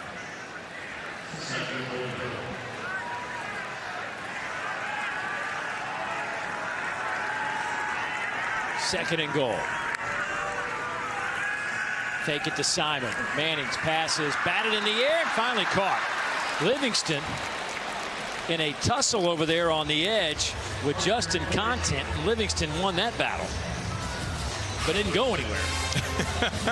They didn't. Using the RPO, trying to get it to their advantage. Parker Livingston just takes his eyes off of the ball initially, maintains concentration, comes down with the catch, but fortunately it's only for a gain of 1. 3rd and goal from the 12-yard line. Christian Clark back in the game. 3 receivers to the wide side.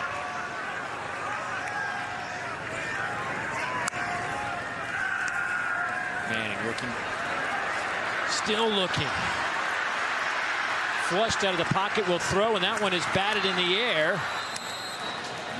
Deflected by Azani. And now it's 4th down. Here comes the kicking unit.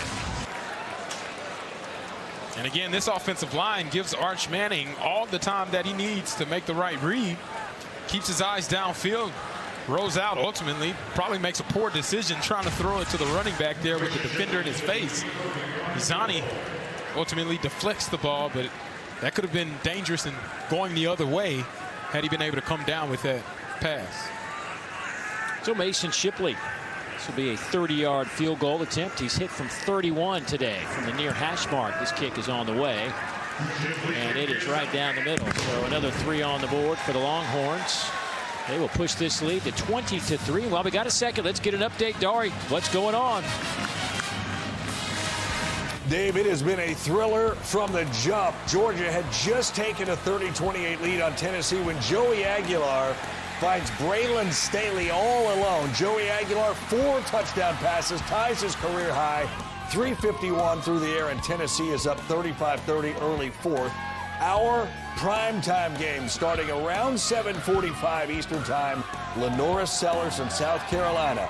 Look out, a lot of people like the Commodores down there. How about that quarterback matchup? Diego Pavia and Lenora Sellers going at it. That'll be a fun one tonight. We'll get you there as soon as we wrap up here. You are watching SEC football presented by Sonic. Dave Neal, Fozzie Whitaker, Morgan Uber down the sidelines. In a 20-3 Texas advantage. It has not been easy for the Longhorns today. Fair catch called for. Out to the 25-yard line we go. This Texas defense was good last year, and while they had to some parts, they had 5 guys drafted. Yeah. I mean, that's a ton of talent. But they seem to have replaced that. Maybe not to the same level, but close enough. They've done exactly what they needed to do. Young guys have stepped up. Grayson Littleton getting an interception and making his impact felt. The interior defensive line also doing well, helping control the game. And then Michael Taft spearheading the defense on the back end. And obviously Anthony Hill, one of the best in the game, playing that middle linebacker position. Pressure comes on this run and nowhere to go. Right into a bunch of burnt orange jerseys. Hero Canoe, the first one there. This is a defense that's given up just 136 total yards today. 35 of those yards on the ground. They're holding the Miners to just 2 yards per carry. It's impressive considering what the Miners were able to do just a week ago against Tennessee Martin. Obviously, the big 94-yard run by Wilson was a big highlight, but they moved the ball on the ground at will last week, and Texas has taken that away from this UTEP offense. Ashton Emery in the game in the pistol formation. High throw, incomplete. It'll be 3rd down and a dozen. You know, you go back 2 weeks against Ohio State, this defense, they held the Buckeyes to just 203 yards. Buckeyes only crossed midfield twice. The issue was the Buckeyes scored twice whenever they crossed midfield. That is their first sideline warning. That is their warning for the game. It's 3rd down. 3rd down and 12.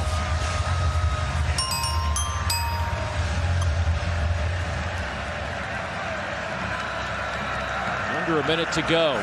3rd quarter. Malachi Nelson. Pressure comes, dumps it off. Boy, what a nice catch by Emery. One-handed grab, but Longhorns stretched that one out to the sideline. Michael Taft leading the charge. There is a flag down.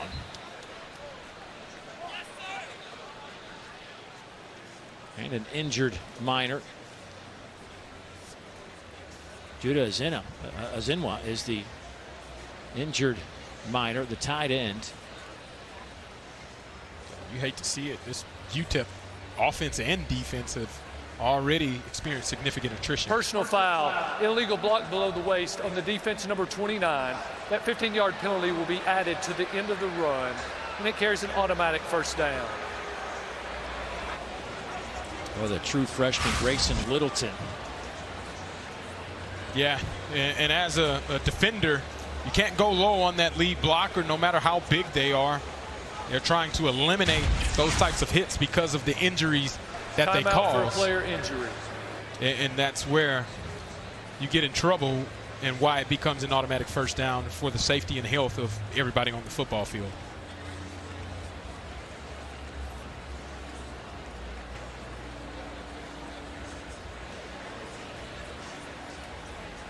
Malachi Nelson 15 of 23 for 102 yards, 2 interceptions today. A little bit about his journey. It's been a couple of years since he's played significant football. In his senior year of high school 3 years ago, played injured with a torn labrum. He was telling us that he'd go play that high school football season and he'd get back home and he'd just lay in bed and he'd roll over and his shoulder would pop out. Yeah. And would continue to wrap it up, get through the week, play the game. And I can't imagine that was much fun. And then, of course, had surgery before he went to USC.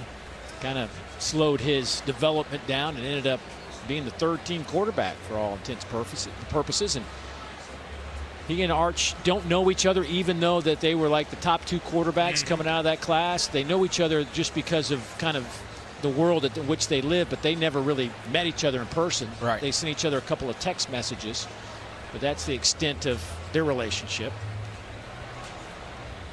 Yeah, and they're both uber competitors, and Malachi Nelson is tough as nails, right? I couldn't imagine trying to play an entire season, let alone at the quarterback position with a torn labrum. Not to mention he won National Gatorade Player of the Year with a torn labrum his senior season. So that's how tough he is and how impactful he was for his football team in high school, and how good of an athlete and a quarterback he was coming out of high school. Boy, this is never a good scene as the golf cart from the left end zone is waiting at the 10-yard line. So while we will wait, opportunity to get it back to the studio and get an update with Dari. What's going on, buddy? All right, Dave, big turn of events here. We'll show you in just a moment in Knoxville. Meanwhile, Talon Green and the Razorbacks, another trendy upset pick on the road tonight, just like Vandy is in Columbia. Arkansas, Ole Miss, top of the hour, ESPN. Now, let's get you to Rocky Top. We showed you Tennessee take the lead. Georgia driving down the field, but starting to drive anyway. Long third down. Gunnar Stockton gets hit, loses the football. Tennessee recovers. Volunteers on the 32-yard line right now, facing a big fourth down, guys. Boy, what a game going on between Georgia and Tennessee. Just wonder if the Vols have enough to finally snap that streak. Zinwa, the tight end out of Fontana, California, transferred in from San Antonio Junior College. As he, it's a great scene that he got up under his own power, being escorted into the tent. There was a golf cart ready to get him if needed, but boy, just another banged up UTEP player here this afternoon. These are those games you try to, you hope that they don't cost you 2 or 3 games right down the road. First down and 10. 3-man rush. Nelson, he'll just throw it out of bounds. Hero Canoe was chasing him down.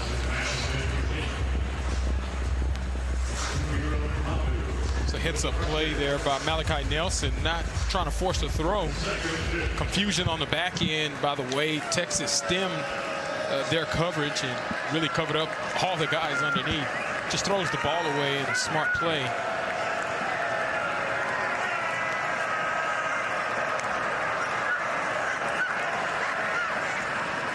Quick hitter to the outside, caught there by Goins, and that's going to be a gain of about 5.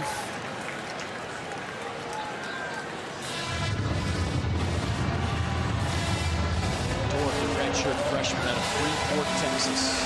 You got to imagine they're expecting UTEP's offense is probably expecting some pressure by Texas as they go into the third quarter. What would they like to go to and attack? That is the end of the third. So we played 3 here in Austin, Texas. It is 20-3 Longhorns. The College Football Playoff begins December 19th and concludes with the national champion. You're watching the SEC on ESPN. Having a good time here in Austin, Texas. It has not been a clean, crisp game by any stretch of the imagination. But Texas leads 20-3. Final 15 minutes on the way. Malachi Nelson. A handoff, and he is met in that hole by Trey Moore. That senior linebacker was there waiting for number 1 in white.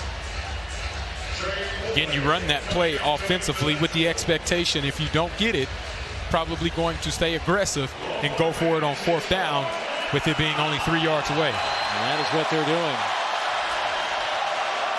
Underneath throw, and well, they just weren't ready. Marcus Torres coming across the middle. Don't even know that he saw the pass come his way, so I think it bounced off his leg. Appeared it did. And that's kind of what you fall into is Malachi and he haven't gotten the reps that usually Kenny Odom would be the guy running across on that crossing route they've probably done 1,000,000 times. And in that case, he wasn't alert or ready for that moment. And Torres probably wishes he could have that play back in order to pick up a 1st down for that UTEP minor offense. It's only 47 yards to pay dirt for this Texas team on 1st down and 10. Connor Robertson in at center right now as he takes over for Cole Hudson, who went into that Texas injury tent. Morgan, what's going on down there? Hudson has been in his tent for an extended period of time, and I saw the offensive line really get up and rally. It was Trevor Goosby firing up his O-line with the adversity they're facing, just saying, guys, we got to play for each other. Let's finish this 4th quarter strong. Only 256 yards of offense for Texas, 97 of it through the air. Another injured minor player. This time it's Neil Campbell, their best cover man on the back end, their alpha dog in that secondary.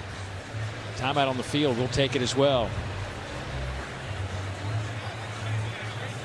Drop whatever you're doing right now. The Wendy's $8 JBC meal deal is here. That's 2 junior bacon cheeseburgers, medium fries, and a medium drink. So you better be on your way. Bacon waits for no one. The #1 deal for the #1 bacon cheeseburger, gotta be Wendy's. There's no I in team, but there is an M, an E, an A, and a T. You know what would really amp up this barbecue? Sure do. Let's heat it up! Hot honey grilling beans made with the sweet heat of Mike's Hot Honey. Grilling beans? Yep, that's what I was thinking. Been like real, like it's just like these, like the classics. You cannot beat these times. The Royals way better. The bread, them played out, man. You wearing mine right now? That's because I gotta put you on the drip. I gotta put you on there. The Loaded Italian has classic flavors with an Arby's flair. It's more American Italian than Italian, just like the Pope. And people line up to see him. Arby's, we have the meats.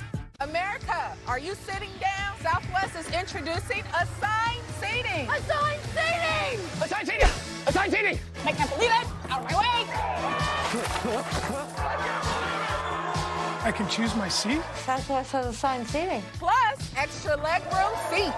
Yes! Now we can sit together on the plane. Do we have to? No. I can't believe nobody's ever thought of this before. Your next breakdown could be anytime, anywhere. The last thing I remember is just the engine cut out. Endurance has you covered. It was like almost a $6,000 job. Endurance covered it. Right now, you can get $300 off any plan, plus a year of elite benefits, a $2,000 value, free, all backed by a 30-day money-back guarantee. But you have to act now. Call 1-855-941-6575 for a free quote.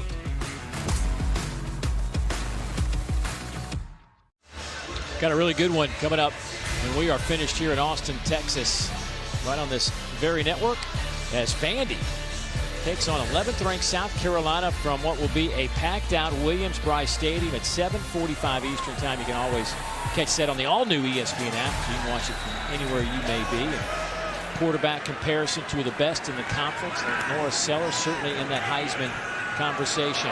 Arch Manning with a great play fake, keeps it himself, then breaks a tackle, a little dead leg down to the 31-yard line. 14-yard gain for Arch. Yeah, this is where Arch has been most effective for this offense. If it hasn't been working in the air, let's go ahead, keep it on the ground. You see Jack Indries leading the way, picking up a lead block, and Arch is BYOB, be your own blocker, breaking tackles and picking up another first down for this offense. Hand it off to Simon, that goes nowhere.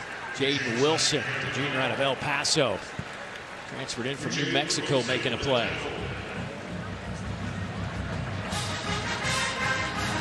Great read and a great tackle by Jaden Wilson.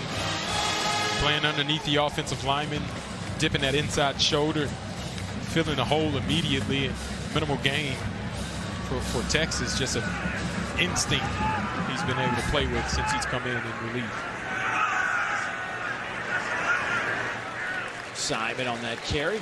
Hit again by Wilson. Stayed now getting a bunch of snaps since Garrett Hawkins and Joshua Rudolph, the other linebackers, have been banged up in this game. Micah Davey, the other linebacker, having a nice game with 7 tackles. Solo Barnes leads UTEP in tackles with 8. Flags or timeout taken by UTEP before the snap. Their first charge timeout of the half. So we'll take it with them. 12:34 to go here in the fourth quarter.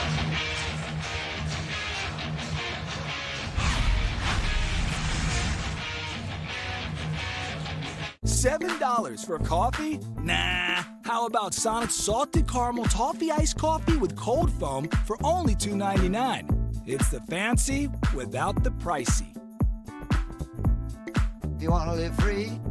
Want restaurant quality meals that actually support your wellness goals? Hi, my name's Pete. Been a chef for the past 25 years. Spent the last 7 years at Factor. Ready-to-eat meal delivery services are not created equal. At Factor, it's personal. Nutrition and flavor is first and foremost when we create any dish. Everything is done from scratch every single day. All our meals are easy, perfectly portioned, and macro-friendly. If you're wanting to cut calories, add some more protein to your diet, or just eat delicious, nutritious meals, Factor's got you covered.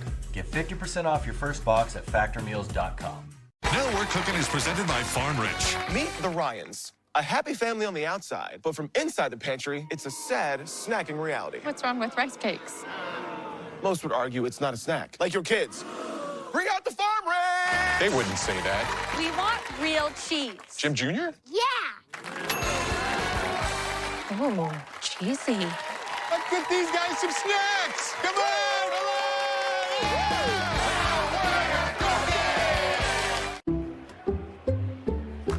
I checked Allstate first and saved hundreds on my car insurance.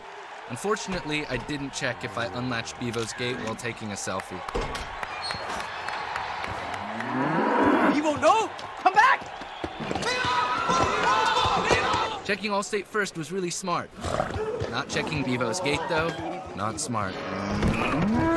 Well, at least I checked Allstate first and saved hundreds. Hook 'em. These days, you've got two choices, buying a new car or making the one you've got run like new. That's why we have thousands of ASE certified technicians to help you get more out of your car.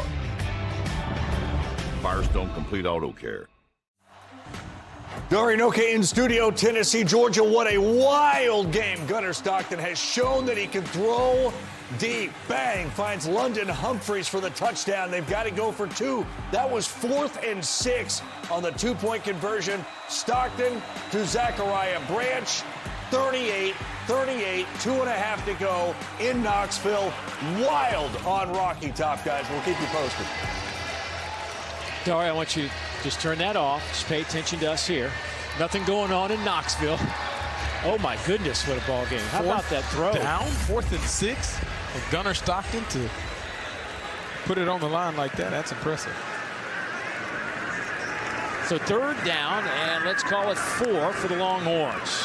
keep it on the ground. I'll go with Simon, who's had a good second half carrying the football. Neil Campbell back on the field after leaving a few plays ago. Good to see him back on the field. But Simon's had a nice second half. He's gotten the bulk of the work here. Clark and Gibson were the guys getting the bulk in the first half.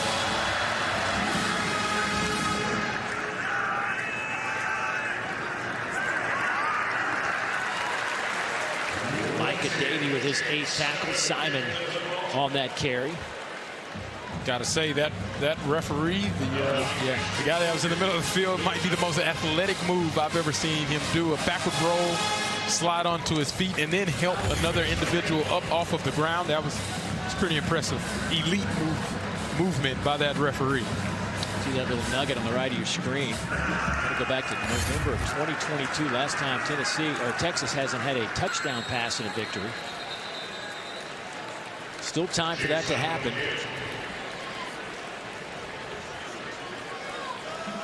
Arch today, 9 of 22 for 97 yards. 41% completion rate. 1 interception. Throw here. There is a flag down.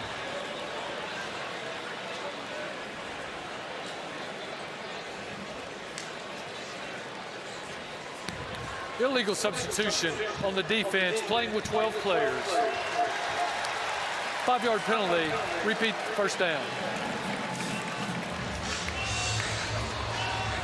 Texas gets UTEP with their own tempo. Micah Davey tries to run out the back of the end zone, which obviously is illegal. Was caught by the officials. The correct call there.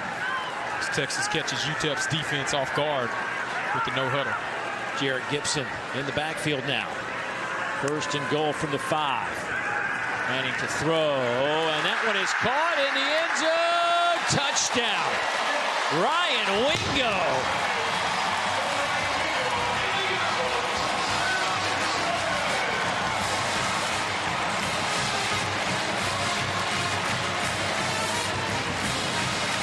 To imagine that Sark was still going to force the issue with these two receivers.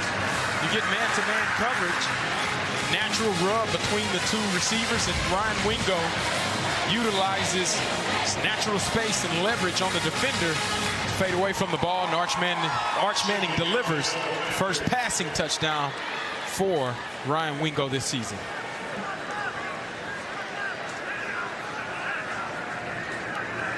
Shipley with the point after attempt.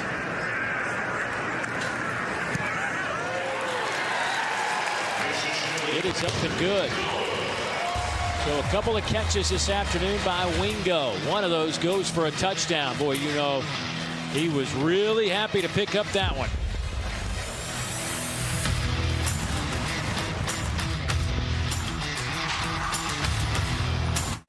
SEC Network, your home for SEC football.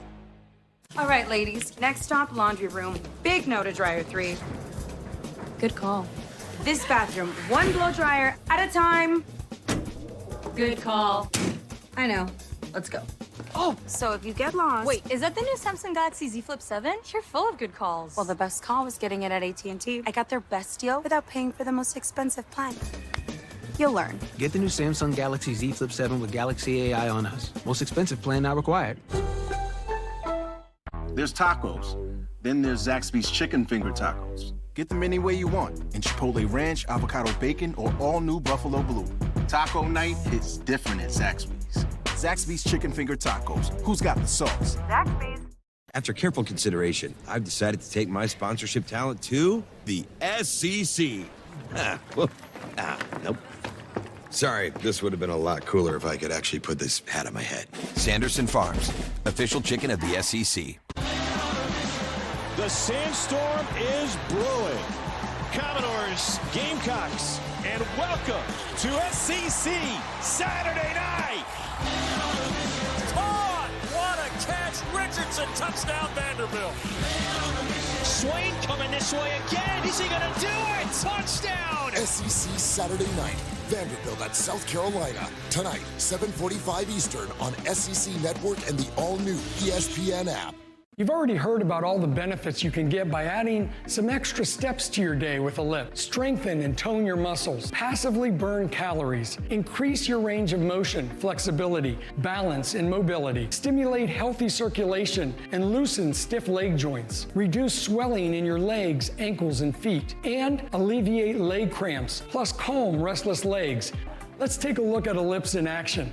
Say hello to Rhonda. Hi. How's it going? It is going great. Honestly, this is the easiest exercise I have ever done. It is so smooth and relaxing, and I feel like my legs feel great. I can feel the blood circulating in my legs. I absolutely love it. And this is exactly what I need for my long 8-hour work days. You have no idea how many times I've heard that same opinion. That's because it's the truth. Call now and get your very own Ellipse. It's time to add some extra steps to your day and stay active even while enjoying your favorite seated activities. SEC Network Football is presented by the Sonic Smasher. Buy one, get one free in the Sonic app. Live free. Eat Sonic. Some of the festivities from last night. Hall of Fame ceremony for 2025. Texas Athletics honoring some fantastic athletes from days gone by, including your old teammate, Rod Wright. Yeah, man, it's awesome to see. Big-time guy, deserving big-time rewards. Now coaching for the Houston Texans.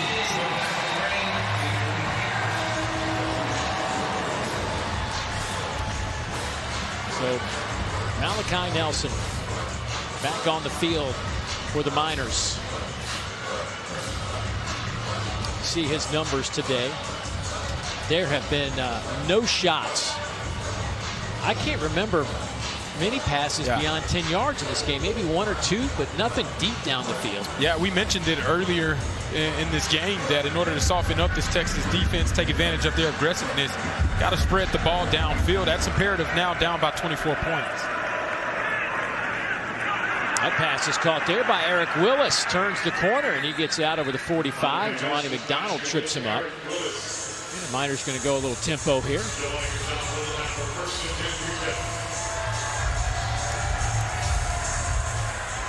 Spotted at the 48-yard line. Three-man rush. Malachi Nelson will just fall forward. Gets it into Texas territory, but now it's going to be hard to get it downfield if they're dropping 8. Yeah, that's tough windows, and Malachi Nelson has to do just that. Pick up what they give you, especially if it's open and available underneath. Don't be too antsy to cause an issue on the back end.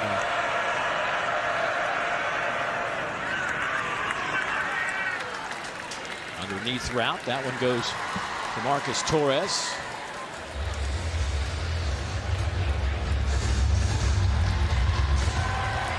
Redshirt freshman out of El Paso, Texas. Third and very short.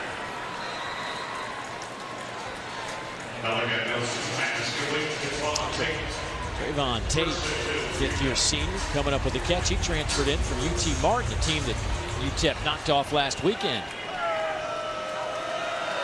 UTEP finding some rhythm offensively with the short throws. Try to make sure they keep picking up first downs. Shoulder fake from Nelson. He's going up top, trying to take that shot we're talking about. And that one is incomplete. Jelani McDonald back there in coverage of Eric Willis.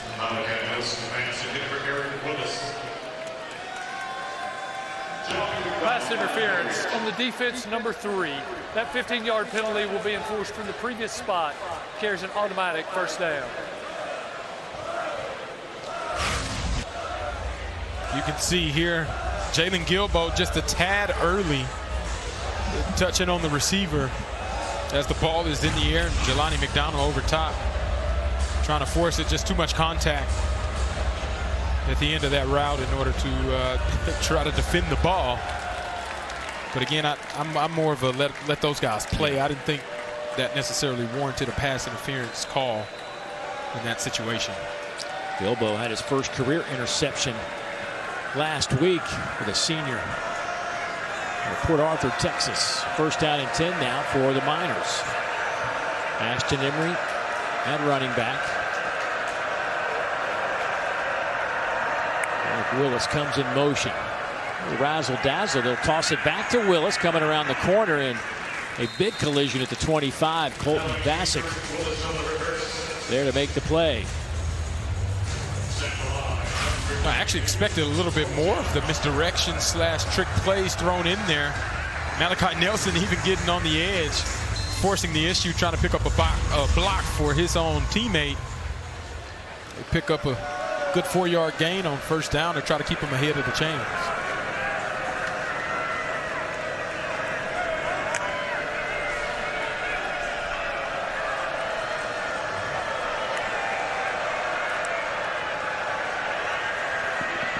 Nelson, their soft touch. That one's incomplete. Trying to hit Trayvon Tate. Jordan Johnson. Rubel back there in coverage. Nice closing speed. It's outstanding coverage one-on-one. Being able to knock it down. Now you set up third and medium. Texas has shown aggressive blitzes and man coverage on the back end. Is that the case here?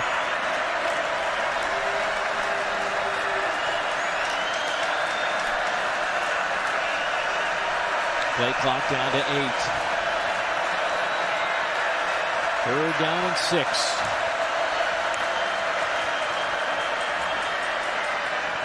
That one is incomplete. Jordan Johnson-Rubel back there again in coverage for Texas on this sequence. Now it's 4th down, and this is definitely go territory. Yeah.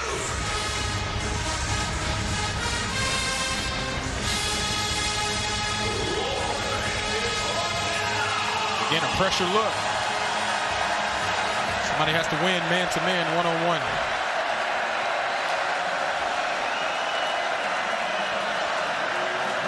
This is typically where you would see Kenny Odom step up in a big play. Without him, that guy probably turns into Torrey, number 88 on the outside. Pressure comes. They dump it off. Another outstanding catch by Emery. Emery to the 20 and hit there. Not enough for the first down, though. He'll be a couple of yards shy. Boy, just did a wonderful job just even holding on to that football. Second one-hand grab that he's had on the day. Jalen Gilbo does a great job of knocking him out of bounds. But ultimately, for UTEP, it's a missed opportunity going down most of the field, getting inside of the red zone and not being able to capitalize with points.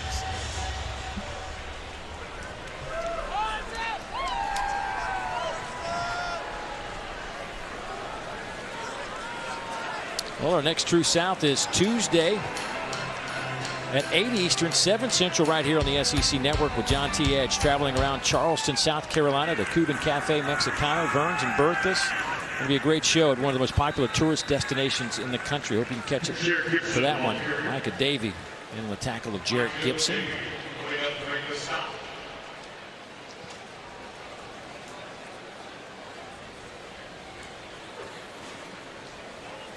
Under 8 minutes to go. It's been a really strange game. There's been no flow to this game at all on either side.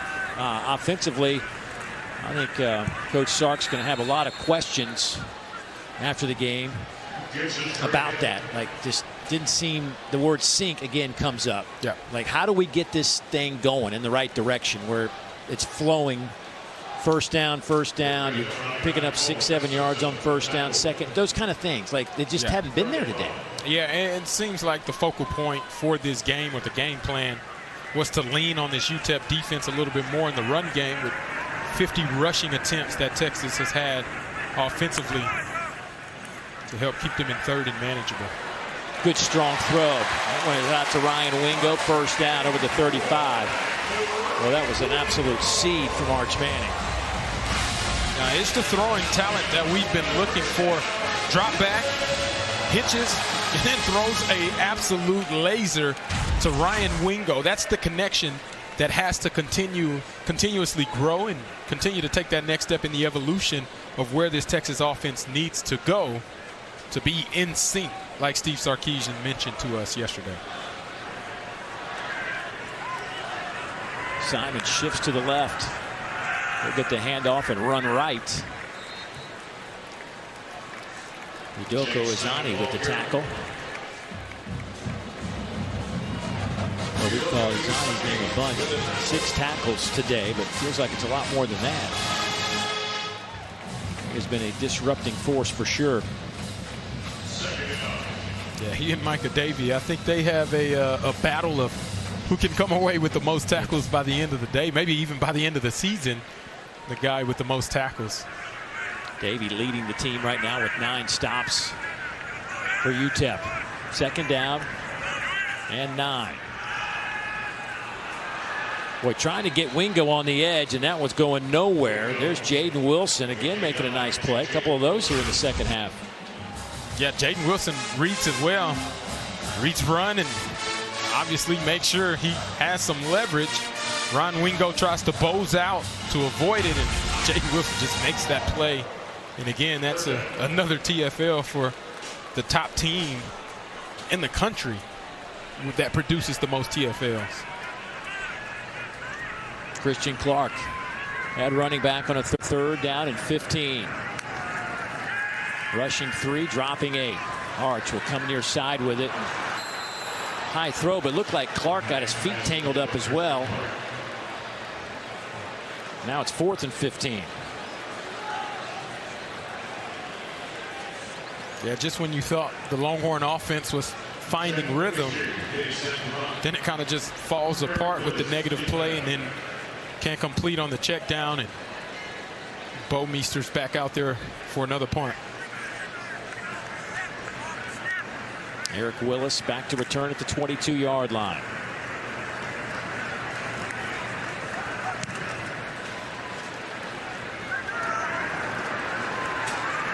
Willis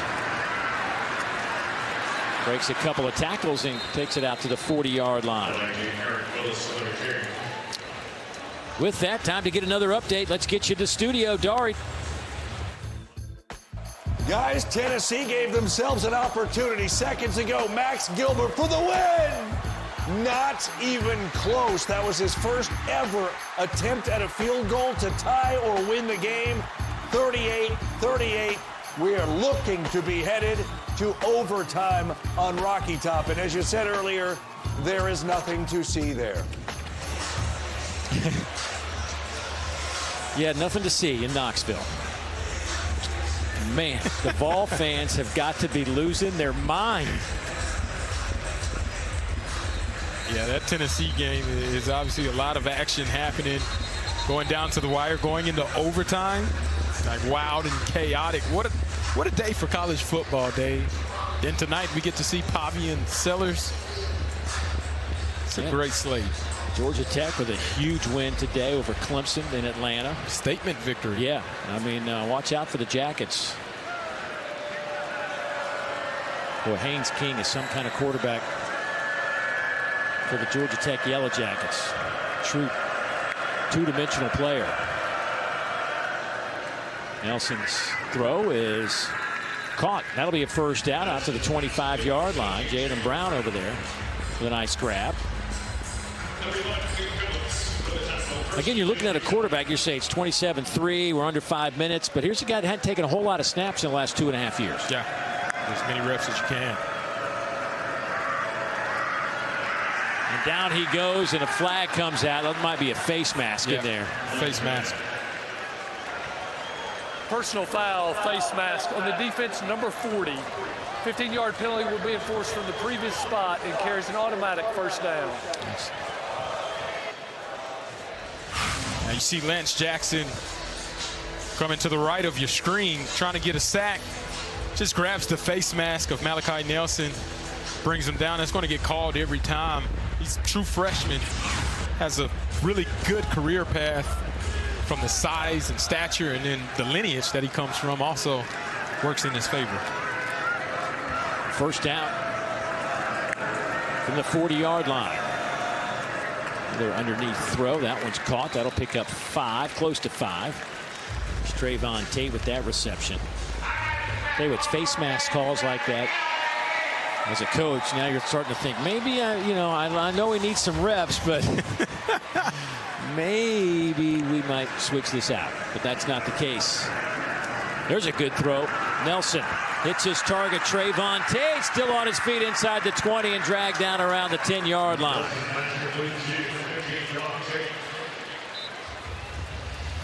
And the Miners in a hurry-up mode. A great strike by Malachi Nelson, finding his slot receiver, and then Tate making two guys miss and picking up some yak after that catch. Put them inside of the red zone.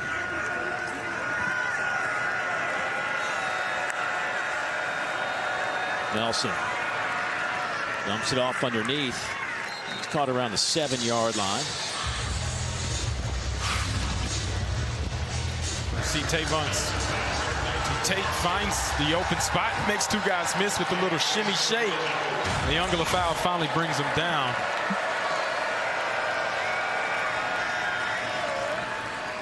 That handoff goes to Wilson. He gets a couple of yards to the 5, so it'll be 3rd down, and they got to get it down to the 2-yard line to keep the drive alive or pick up the 1st down.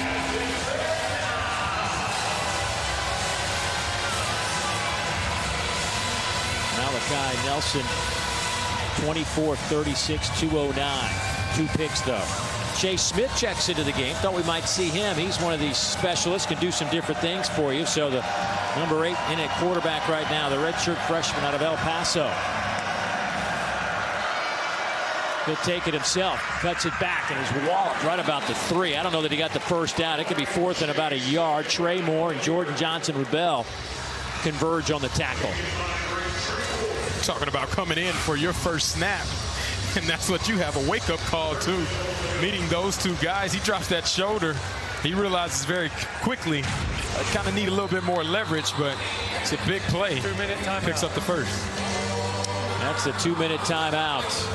UTEP trying to stick one in here before the end of the ball game, down 24.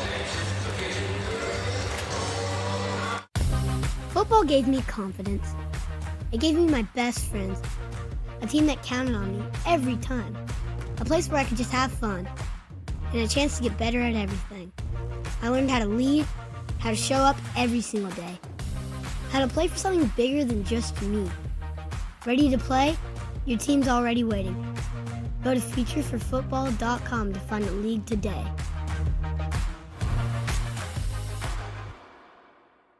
Extra. It changes the energy on the field and off. It changes the expectations. It changes the game. At Regions, we celebrate the extra that makes the SEC the definition of excellence, while our team goes the extra mile so your financial wins keep coming too. Extra changes everything. And extra is our ordinary at Regions, official bank of the SEC. People said I didn't look like your average football player. He had more of an accountant look, but I saw the field differently. And when I started wearing Warby Parker glasses in middle school, it all just clicked. All of a sudden, he's reading playbooks on the bus. Having good vision changed my life. There was also a great mentor. I think it was the glasses. Yeah, maybe.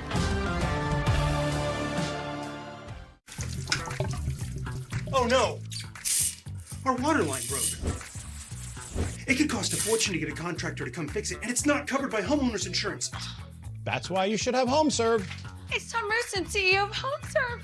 When your water line breaks, HomeServe sends a qualified contractor to fix it and pays for the covered repairs.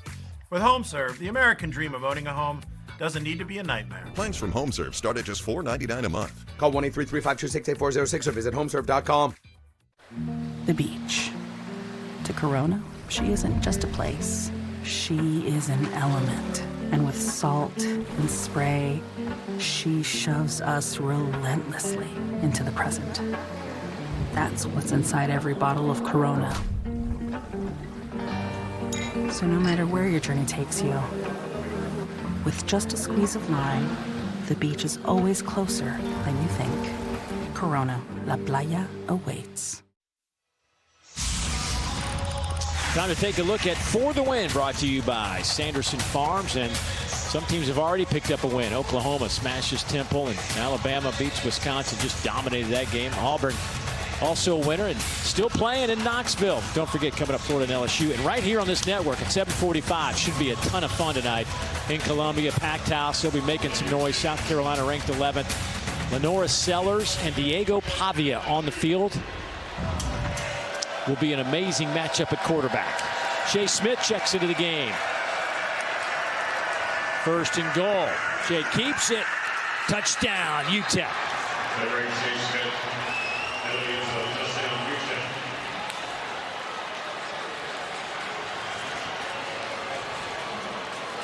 And you see the excitement by Scotty Walden there. That touchdown means a lot for him and this program. Shea Smith, the youngster out of El Paso, redshirt freshman, calls his own number, uses that lead block and gets into the zone. Cade McConnell will hold. A little two-point conversion did Cade, number 11, down there, the holder last week. They lined up in a funky formation. We're going to do the traditional point after here.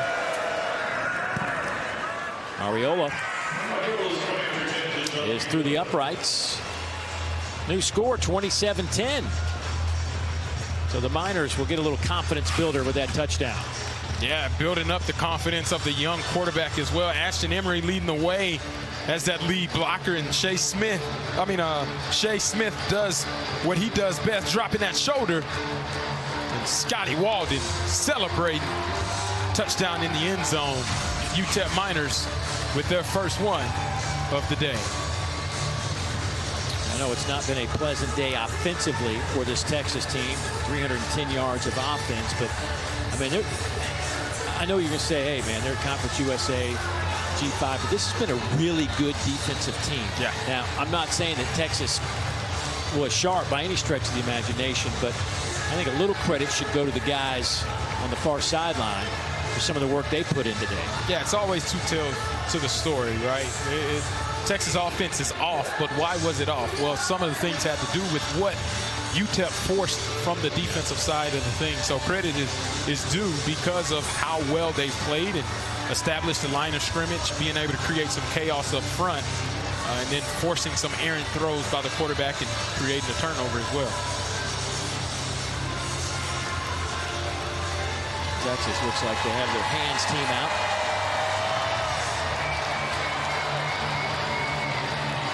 Ryan Niblett is the lone Longhorn.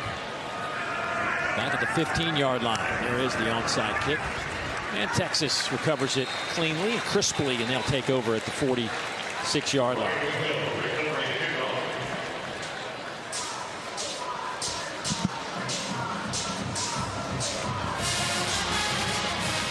So this Texas offense has seen Arch Manning go 11 for 25.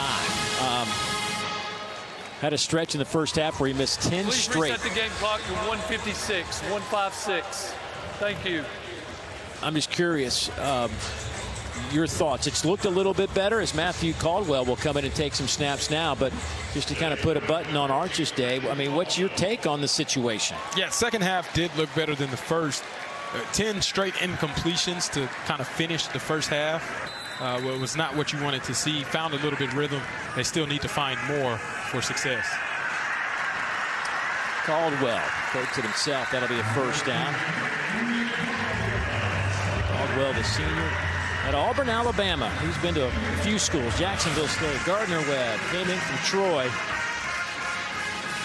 Using a little zone read quarterback keep where we've seen the success of Arch Manning being able to utilize his legs to pick up 2 touchdowns on the ground, where Matthew Caldwell comes in, calls his own number, and picks up a first down in his action in the game. .125 to go as you're watching SEC Network football presented by Sonic. First down and 10. Hand off to Simon off the right side. He'll pick up 9 yards.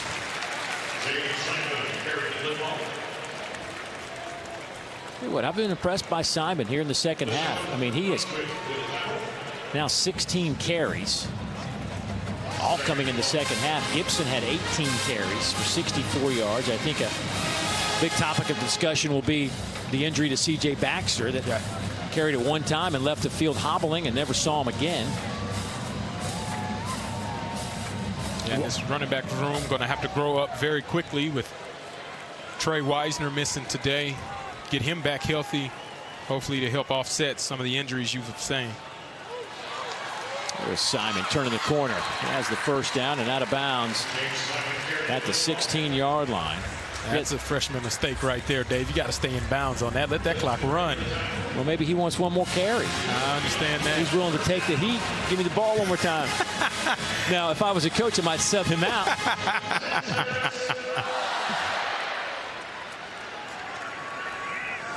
It'll be victory formation. Well, Sam Houston State here next week. Another opportunity to kind of get that sink that they're looking for offensively. Yeah, I want to start off. UTEP did a tremendous job keeping this Texas offense kind of out of whack.